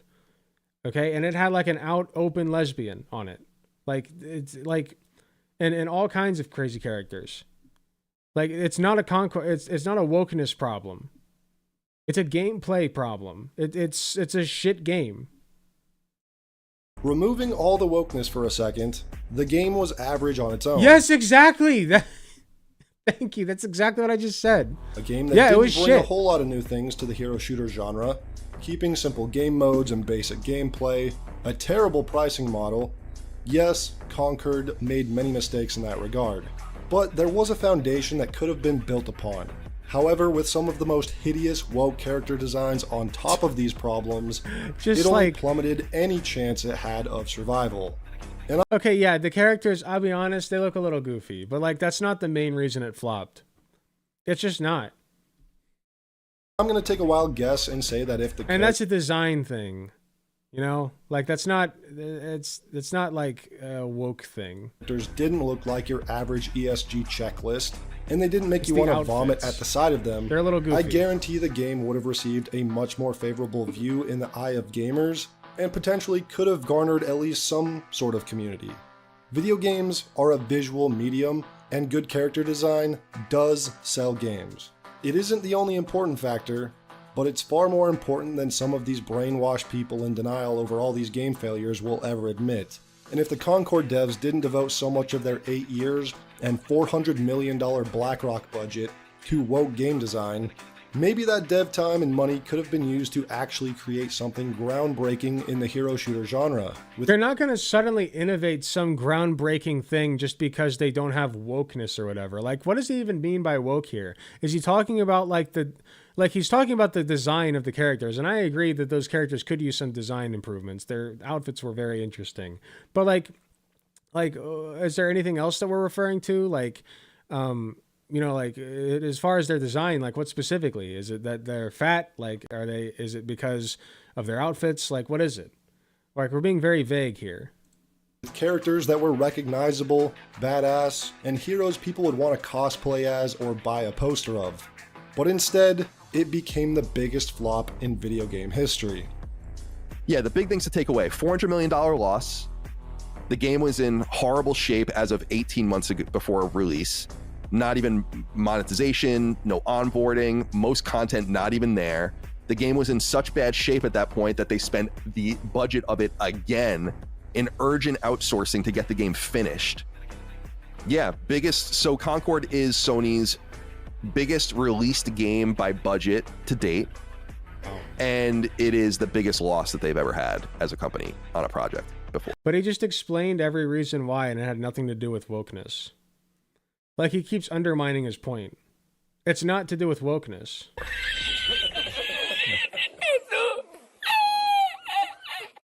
Next, let's take a look at Dustborn. Well, this just looks like dog shit. Also, I'd never heard of Dustborn. Is this like a popular game that people were like really looking forward to or something? Or is this niche? Because this feels niche. But we have a trick up our sleeve, kid. Let's trigger ourselves. The black kid dresses like a writer. Does he know anything? The black kid. You are racist. Let's go. I don't even need to say anything about this game. Dude, what the fuck is this game? I kind of want to play it now. Wait, what's it called? This looks amazing. A kid Dustborn. dresses like a writer. Does he know anything? Trigger. You are racist. Let's go. I don't even need to say anything about this game. I love It's it. no surprise Dustborn is repulsive to 99% of gamers. This game feels like a joke. I want to play it. It looks so funny. This might be the one game that I'm like, yeah, maybe they went a little too woke with it. It has to be a psyop. I don't know. I'd have to play it. The game was funded by the Norwegian Film Institute, an EU creative grant, are racist. and also the US government to be a That's how that works. disinformation game. I mean, Dude, the black people really do that though, right? Like they do when somebody says, remember that black kid, they'll just suddenly go, you are racist. That's how that works in everyday life. That's main real. character's superpowers are literally being triggered and the ability to cancel people she doesn't like. How anyone thought this would sell is beyond me. And no, I'm not the target audience, but the target audience is practically non-existent, and often don't play games in the first place, which is why this game peaked at only 76 players. But like, again, was Dustborn like this groundbreaking AAA, like everybody's gonna buy it type game, or was it just like shit? Like just some fuckhead made it thinking like this will be good, and then it wasn't. Like, this doesn't feel like a prevalent problem. You know? Like, okay, Concord, big game. If you can find me things to be upset about in that game, then sure. But like, none of it's like, you did not say that it's bad because it's woke. You said that it's bad because it's mid. It sucked. It didn't have anything innovative. It was just garbage. And the character designs were kind of shit. And I agree with you on that. Okay, but that's a costume problem. And when people refer to wokeness, usually they're referring to too much gay shit or the women are too ugly. You know, I haven't heard any of that from this guy yet, so I'm hoping that this is just like he's referring to woke as like, I don't know, like he's talking about DEI hiring, and I don't like that. But like, he hasn't really said anything about like specifically having too many black or the lesbian in the game yet. You know, I don't know. A really sad example of a woke flop is with Rocksteady's Suicide Squad Kill the Justice League. A live service nightmare, filled to the brim with Tumblr-level humor and left-wing propaganda, some of the most atrocious race and... Dude, left-wing propaganda is literally present in like a lot of video games that are critically acclaimed. Like, what's the one? One with Senator Armstrong. Well, I can't think of the name of it. I can remember the character, Senator Armstrong. Dude, that whole game is left-wing propaganda. And people love the shit out of that game. So it's not left-wing propaganda. Metal Gear Rising, thank you. All of BioShock is left-wing propaganda. Tumblr humor is something I hear a lot from people who don't know Tumblr humor at all. Controversial take, but I do think that there's a such thing as Tumblr humor, and I can't stand it. I do think there's a such thing. It's like akin to Reddit humor, Reddit humor. A little bit like that, but like a different flavor. Gender swapped characters, and it's honestly shocking Not gender that this swapping. project was greenlit in the first place. A $200 million loss that leaves Rocksteady's future unknown. More than likely a closure. And I just never cared about gender swapping. Like, is the game good or not? You know? Like, who gives a shit? Okay, they swapped some characters' genders. What the fuck does that have to do with how good the game is? It has nothing to do with it. You're just mad at it because I don't know why. I don't know why. In the next few years, if not sooner. And some will only attribute this game's failure to the fact that it was a live service, but new live service games are constantly releasing and plenty of them are succeeding. New IPs even. This game could have been good, but instead the narrative and dialogue was very obviously Sweet Baby Inc. influenced. Same with the character designs. And some might say it would fail either way, but I want to compare Suicide Squad with a game called The First Descendant. There's a lot of similar. The thing is, it can never just be that the game is bad on its own merits. It has to be like, oh, they shoved too many gay people in it. You know, there are too many gay people in my very cishet normative game. You know, the game that's supposed to be catered toward me, the straight person. That's the problem with it. Not the fact that it's mid, the fact that there are tons of games just like it but better, the fact that the character designs kind of suck ass. Not like their designs were kind of weird. Their outfits were kind of weird. I'll grant him that. But like it's the outfit thing. It's not because there's too many gay people in it, you know. And that's what they're trying to do, is they're trying to tie the idea of something being bad with the idea that they shoved too many gay and black people into it. And it's disgusting. Similarities, actually. Both are third-person live service looter shooters. In fact, looking at gameplay side by side, most people would say that Suicide Squad looks like a higher budget version of The First Descendant. And that's because that's what it is. But why does The First Descendant have 30,000 players right now and Suicide Squad has 300? I have a strong suspicion that character design has more to do with it than gaming journalists would have you believe. The First Descendant is not that great of a game. It's dumb fun, just like Suicide Squad. But people want to play as these characters, and people do not want to play as these characters. See, they're doing it again.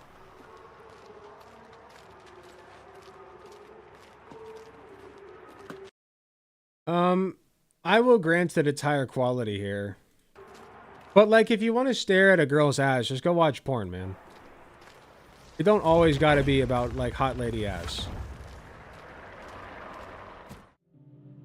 The same types of examples continue with Star Wars Outlaws and Flintlock Siege of Dawn, Pokemon Go receiving a more inclusive character design which made everyone look like a flat piece of cardboard, and with upcoming games like Fable and Dragon Age showing its very strong woke influence on character design, the future of those games aren't looking too good. He, him, non-binary. Well, here's the beauty. You can be a cishet man here. There's nothing wrong with this. Show me how bad the game is on its own merits. There's nothing wrong with this part of it. Either.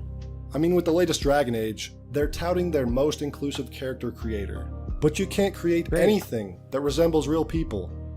I am a 108 pounds woman who sits for 15 Dude, they're video game characters. Sometimes they won't look like real people. Who cares? plus hours a day. I am not even in my prime here, and you're telling me this is your 100% on the bum slider? Explain how this is your most inclusive character creator yet, because I can't even make my skinny bum in the game. I don't get it. Who was this character creator made for? Because it certainly wasn't made for me. Wait, you can't make your butt any bigger than that? My skinny bum in the... Wait, hold on. Don't get it. Who was... Oh, I see. So, like, yeah, the complaint is that they can't make the butt bigger. This character creator made for? Because it certainly wasn't made for me. That's the ass. Are you kidding me? Are you fucking... Is this is a joke? That's a 100...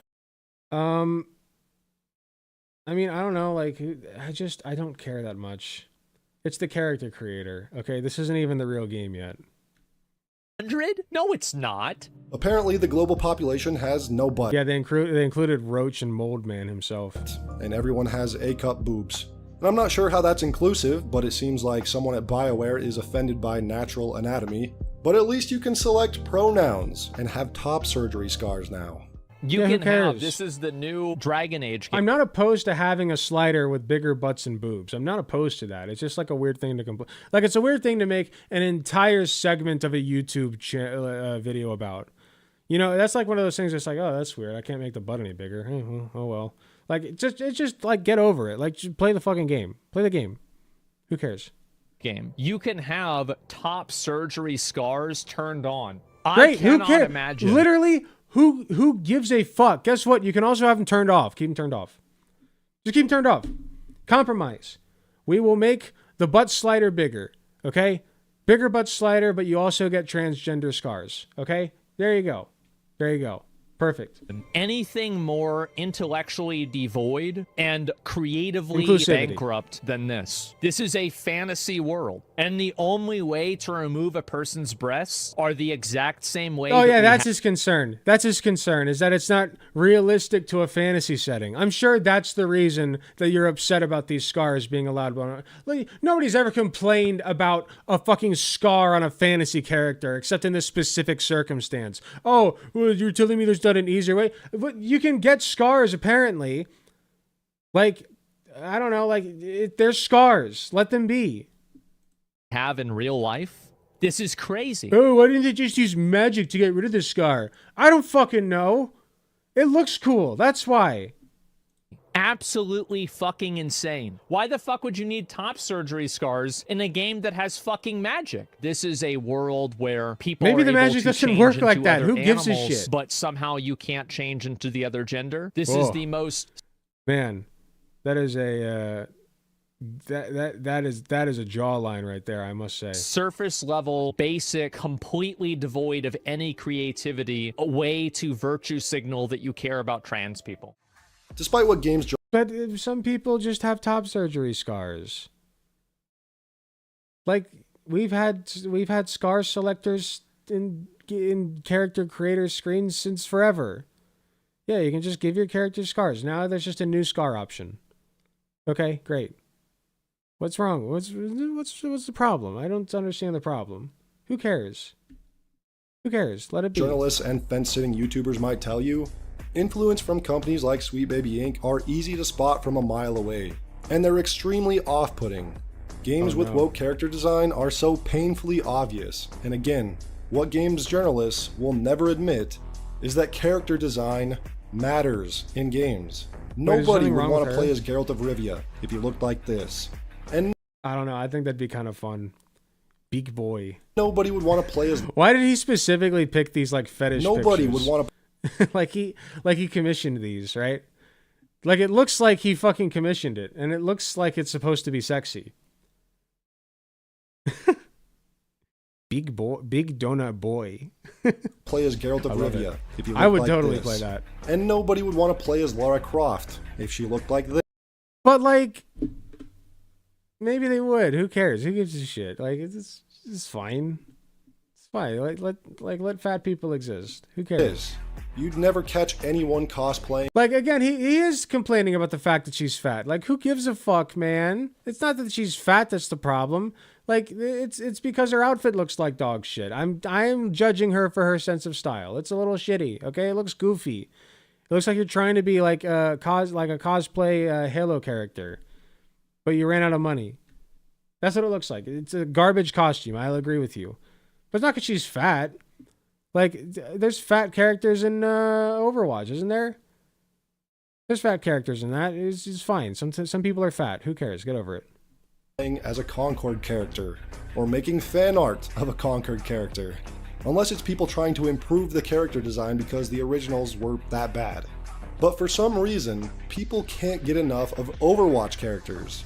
Gamers, and honestly people in general, want to see beauty and masculinity in their media. We are visual masculinity. Well, wait, why masculine? You're showing a woman here. It's a clearly feminine. I don't know. Whatever. And this right here isn't grabbing anyone's attention. I don't know. I don't think this is the worst character design, honestly. I think this is fine. Or has anybody saying, "Yeah, that hero looks awesome. I can't wait to buy a poster of that train engine." The fact that people were willing to play the first Descendant really speaks to how much character design whoa, sexy. means to Whoa, gamers. whoa, Tons sexy. of people played Stellar Blade that probably wouldn't even think twice about it. Well, I'm gonna jerk off to this later. Whoa, sexy. And some journalists sexy. don't understand that and think Whoa, Stellar she's Blade so sold hot. on its gameplay merits She's so alone. hot. That's because these Right, journalists man? are brain dead. Right? If this was the main character of Stellar Oh Blade, no, not hot. Get off it that would have sold screen. 0 copies. Bleh. Bleh. One of the biggest problems with woke media is how sanitized everything. Like, that's literally the level we're on. It's like, come on, man. That's all you're doing. Oh, a hot lady. Definitely not woke. Come on. Stop pretending like you're smart. You're not. You're not all that. Just listen to the dialogue Go in Goon. modern gaming, especially in the latest Star Wars Outlaws, and you'll understand what I mean. Everything has become so inoffensive. Every NPC has to be so overly cheery and fake. It feels like uncanny. I'm willing to call this game woke. Valley at every turn because, God forbid, a This game is character dog actually shit. offends someone. Main characters have to be so dreadfully boring Woke. and have no morals of their own because what if the player doesn't agree with them? Morality choices in games are practically non-existent, so players don't accidentally side with an evil faction. The hint. I haven't noticed that being a problem. But like, if insofar as that is a problem, like it's always been one. Like in Skyrim, like you can, like, I don't know, like you can kind of side with evil factions, but not really. Like, I don't know. I just feel like that's not that big of a problem. Hand-holding and the juvenile design behind every quest, line of dialogue, and character design makes me question why these games are even. But none of that has to do with including gay or fat or trans or black people. Like, none of that has to do with any of that. And you keep trying to like shove this idea in that everything that's bad about the game is related to those groups of people being a part of it, when that's not the case. That's simply not the case. And you're trying to make it out as it is, and it's disgusting. It's gross. You're a gross person. Being rated M Stop for it. mature. The Get some dialogue help. and character design in modern games are so squeaky clean and sterile that they'd probably cry if being subjected to watch late 90s And that's Nickelodeon not related to being cartoons. woke. Genuine adult themes and realistic dialogue, mature dialogue, does not exist in modern games. I disagree. Again, despite what the lying games media will tell you and what some YouTubers refuse to say, woke games fail because they are woke. And they'll say, that's begging the question. Oh, it's woke and it failed because it's woke. Okay, but why is it being woke mean it failed? Well, because it's woke. Like, you're begging the question. You haven't explained once what woke actually means.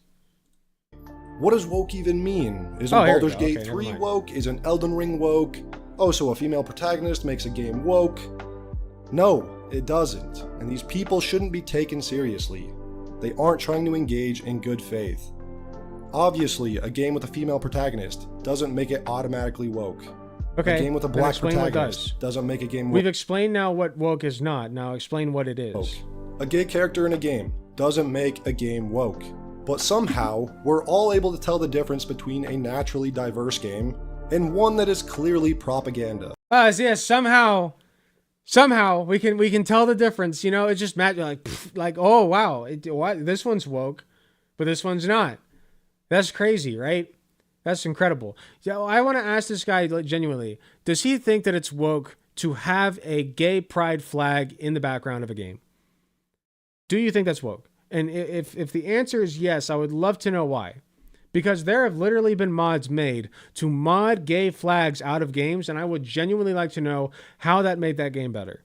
How did that at all improve your experience of the game, except that you are a little pussy-ass bitch who can't handle a fucking rainbow being in your goddamn presence, being in your eyesight? What a pussy you are, I'm not saying that's this guy, because maybe he would be like, yeah, it's fine if there's a gay flag there. But if he's not fine with it, why? I want to know why. What the fuck is the problem? Let the gay flag be in the fucking game. Who cares? That's why people think you're freaks. You don't even have to describe what woke is. You can see A it as damning clear as non-answer, day indeed. and its influence in the game. You can just see it. How many It's times just clear do as you watch day. a trailer for a new game during a showcase and can immediately pinpoint the woke games and know how to avoid it like the plague? Then months later, that same game will get insane amounts of press from. I want to know if he thinks, what's that one game where you play as that kid who has a guitar? He's like a rock star kid, and he gets like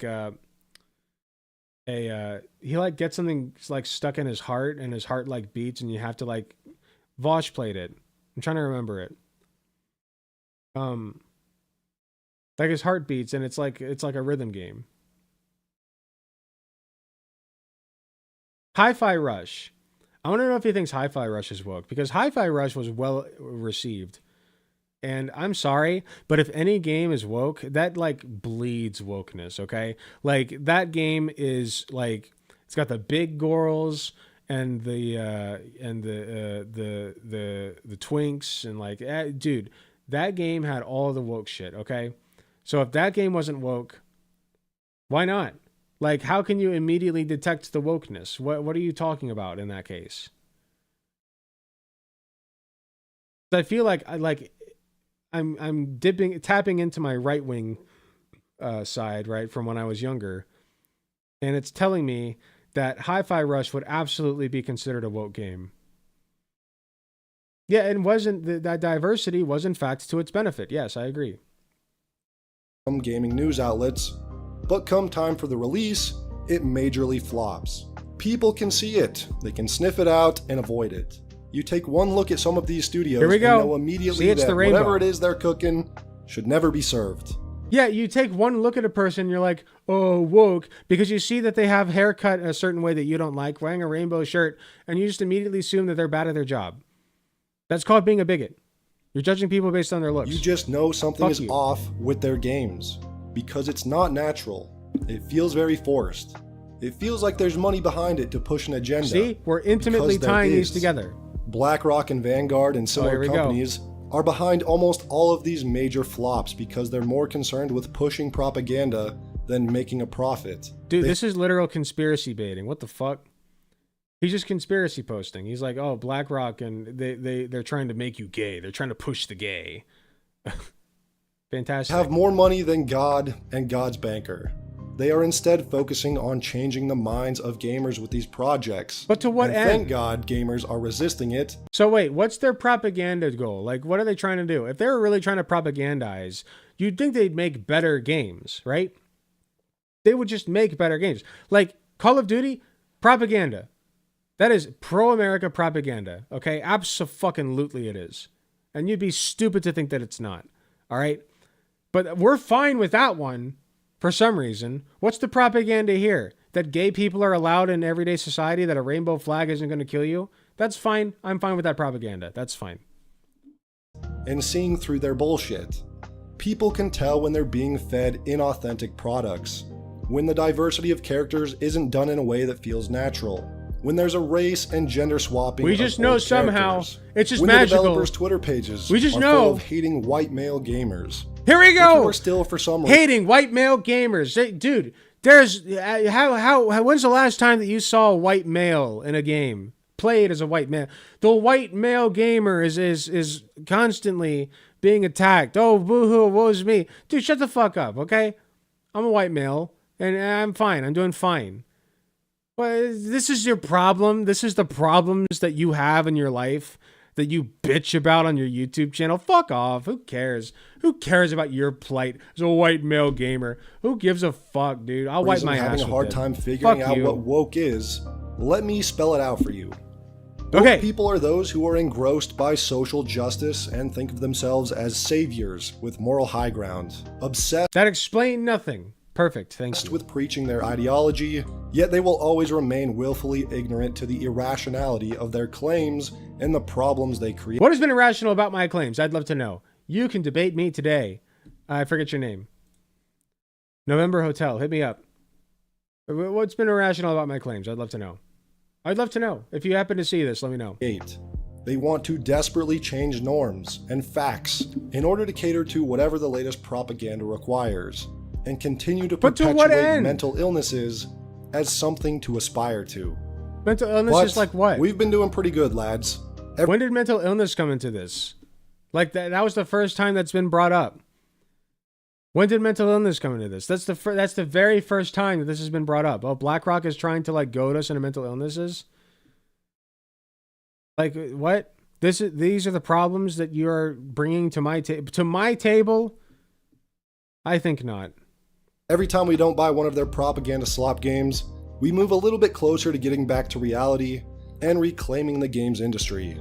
We need to keep up the good fight and keep being vocal about this shit. We need to take back. They literally take games that don't do well already and they're like, oh, this game's woke. Also, people aren't buying it and we're doing a good job by pushing back. Like, they don't say this about games that do well. Okay, I would love for somebody to show me a woke game that actually performed well. I'd love to know what their example of that is. Okay? Surely one of them must have, right? Right? Like because he's telling people not to buy the woke games. But if the wokeness makes it so that people don't buy it, then you don't have to do that. So show me a game that's good and woke. People call it, what is it, Battleground 3 woke? Really?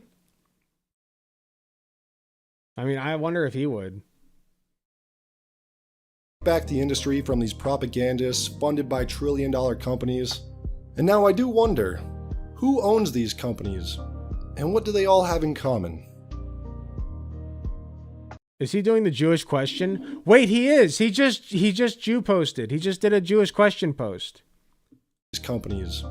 And what do they all have in common? Wow. Good stuff. That is what that was, right? I'm not crazy. He did a Jewish question.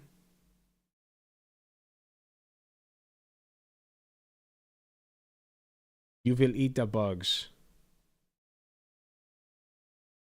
Okay, cool. So like the entire time he was just like a fucking Nazi. That's great. Okay, full JQ. I'm just making sure. Good stuff. Well, we know that he's trustworthy.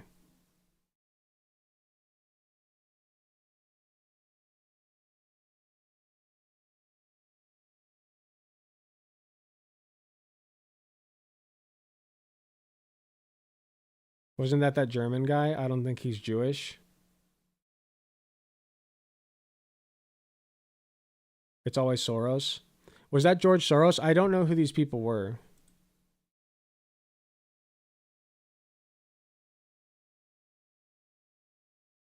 Who are they?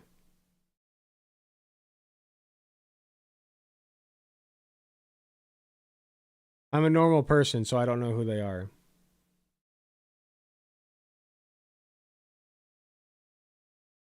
Carl Schwab. Is Carl Schwab Jewish? I don't want to accuse him of doing a Jewish question unless he actually did, but like I'm pretty sure this is just JQ. The one on the left is George Soros. Okay, got it. Yeah, I think he's JQing. Okay. We're just making sure. Just making sure.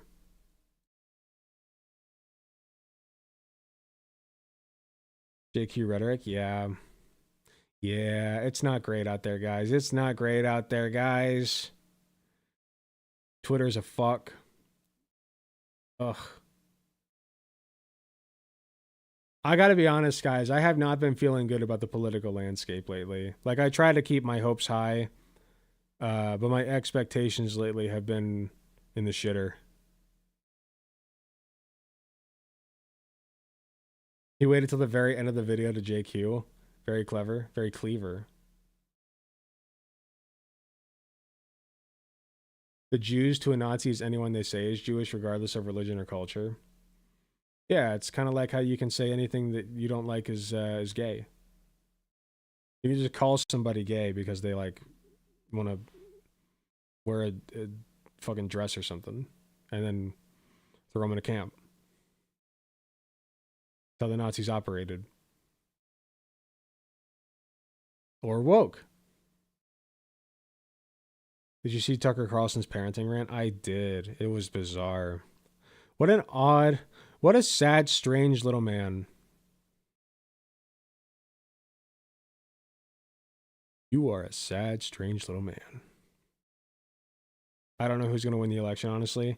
I am praying so hard, in as much as I actually pray, which is not at all. But for a Kamala landslide. But she's blowing it. She really has been blowing it lately.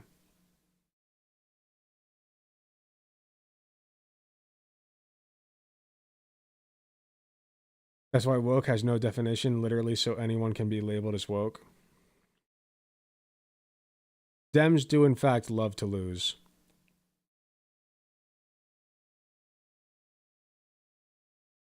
They have to have a losing kink. I think Harris will win with 272 electors. We can only hope we're so lucky. honestly, if Donald Trump loses, I really don't think that the Republicans will be able to make a comeback for a good long-ass time. I think Donald Trump really sucked up all the juice. That's like the one element of this that I'm looking forward to is just like, boy, if Kamala does win, the Republicans are kind of fucked. It won't end with Trump. I know it won't. They'll find another not yes man. They'll find another like front runner. But I'm worried they'll try to go out with a bang. Oh, they're not going to be quiet about it. No, I'm anticipating full meltdown mode. I think Vaunch is spot on about the DNC tanking the Harris campaign as soon as all the consultants got on. Yeah.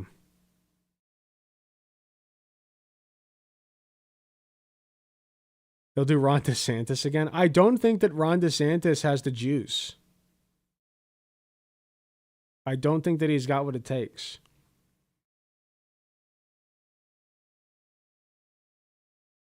I think if they quit with the bipartisanship and instead pander to the juggalos, she would have a landslide. I agree. I have said, I just wish so badly that they would take a chance on the youth vote.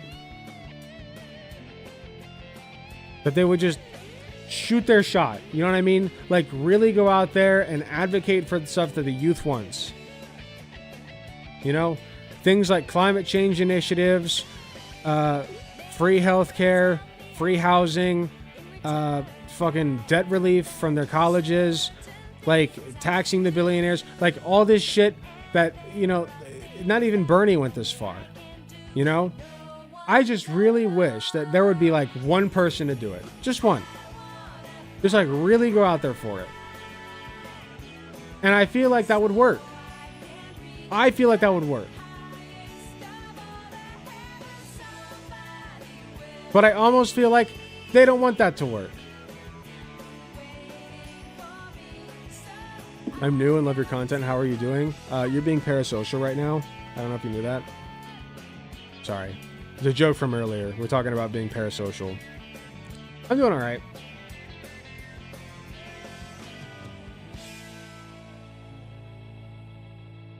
That's how you... That is, in fact, how you get assassinated. That's true. Yeah, fuck Israel, free weed, gut the filibuster, fix education, shit like that. Exactly. Exactamundo. I'm being parasocial and you can't stop me unless I ban you. That's true.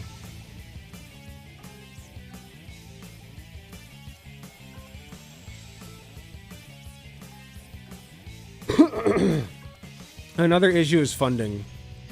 You will not get nearly the funding that you require if you go out for all that shit. There's too many super PACs. The industry's, like, not the industry, the elections are bought, sold, and paid for. So.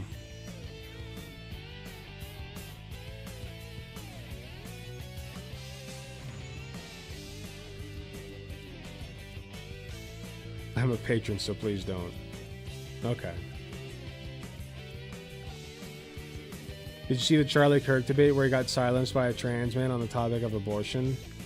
I don't know if I saw that.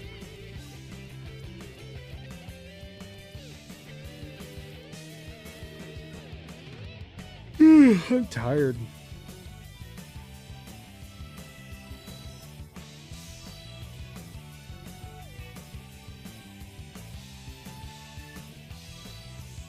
We young people can damn well fight for our tights. True.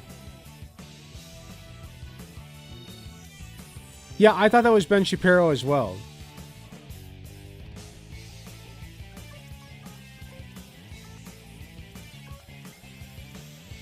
Because I think I either saw or heard about that.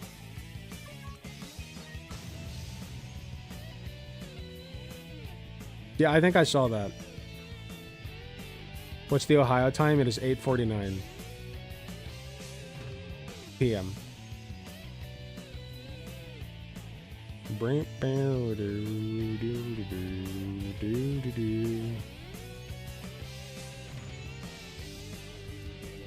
It was great. It was fantastic.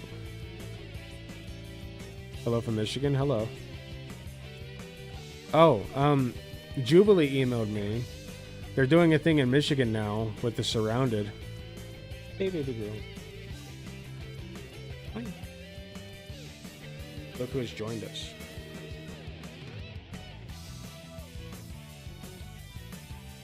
So my point is, if you wanted to go to Jubilee's website and get signed up, you could, if you want to be on Jubilee. You're just going to get edited poorly. That's fair. Who's your baby?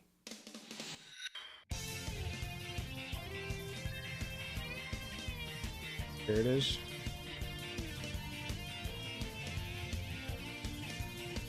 Hello from Pittsburgh. Hello.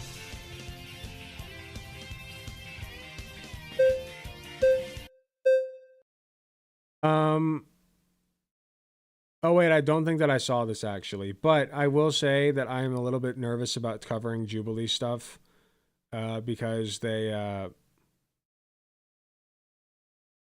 copyright strike or copyright ID, like content ID. Oh, we'll do a little bit. So definitionally. Definitionally, okay. Do men experience SA? Sexual assault? Sure. Got it. What about the existence of trans men? What about the existence? Do you mean women who believe that they are men? What are we talking about here? Women experiencing gender dysphoria? So my other question is, do you benefit from white supremacy in any way, shape, or form? I'm going to need more specifics on what you mean by white Well, here, supremacy. let me give it to you then. Sure, please. So I'm a transgender He sat backwards in the chair. Come on. man. Okay. I've experienced SA. Okay. And abortion rights affect me directly. So if we're talking about the American dream that you live, why don't I have access to that? Because there's no legislation, in the history of America, that legislates a man's body. So why does mine have to be legislated? I've got a vagina. I'm not interested in what your Damn. Going all out. Holy shit. genitalia are. Clearly you are. I mean, it's all over everything you make, buddy. I'm sorry. I hate. Damn, he's killing him. Holy shit, rhetorically. Jesus Christ. Okay, I'm going to stop because I don't want to get copyright ID'd. That's pretty good, though. Hello from South Africa? Really? Interesting.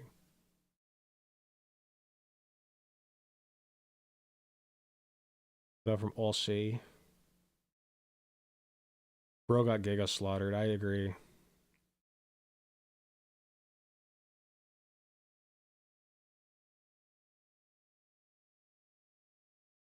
Yeah, he's not interested in your privates. He just thinks that your private should dictate what rights you have. Exactly.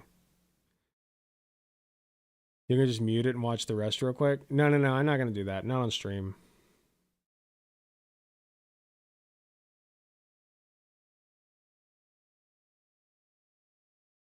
Yeah, as soon as they stop debating college students, they fold. Dude, I will forever be proud of myself for going and doing what I did against Matt Walsh, because that is my proudest moment on my entire channel. I don't think I'll top that. I really don't. I don't think that I got the sauce to top that. What a beautiful moment. I'm just so proud of it.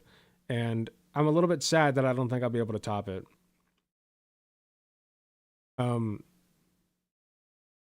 I do have a debate coming up with Brad Palumbo. So maybe if I destroy him, like, I don't think it'll top it, but at least it could, like, you know, give me a little taste of the glory again. You know what I mean? I'm doing some debate prep tomorrow. So that'll be in DMs with some peoples. Because I want to make sure that I'm properly prepared to have that conversation with him. He does debate prep a lot probably, so I want to make sure I'm ready. Yeah, I got to ace that one. I one time seen Ben get giddy over the staffers that bleeped in the Capitol in a review that it was priceless seeing him make a weird happy sound over it. What?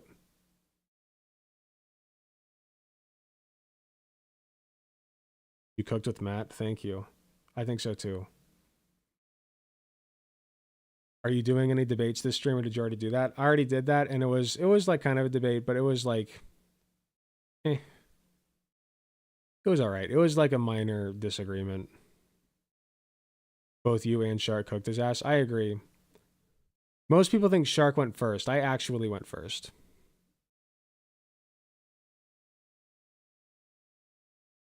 Just throwing that out there.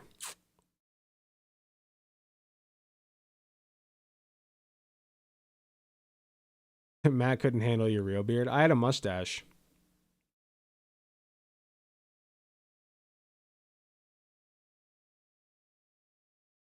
The stash hard carried me, though.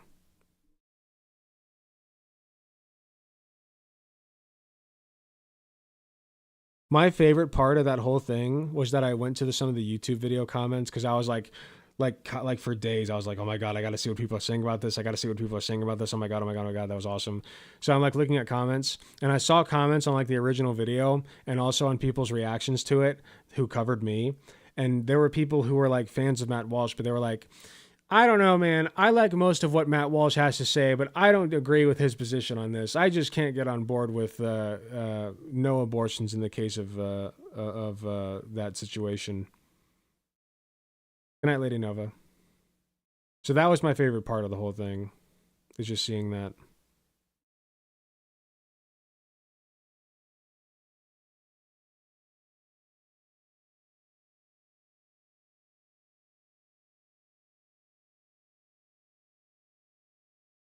Okay,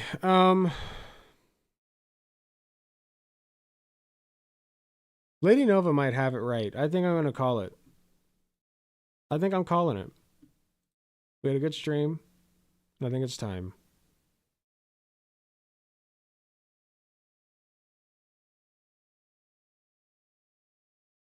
Vaunch is live. Should we raid Vaunch? Dare I do it? Nice to meet you as well, Hobbs. Thank you for being here. We'll do it.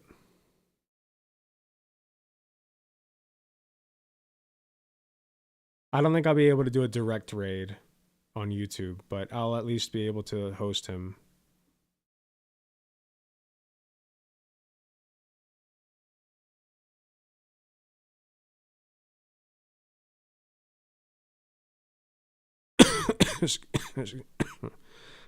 Jeez, excuse me.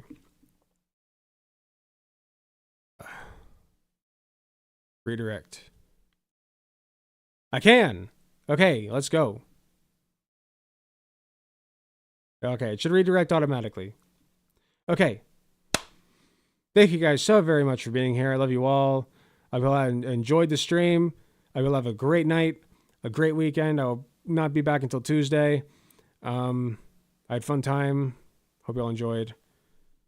And got some debate prep to do tomorrow, so I'll let y'all know how that goes next stream.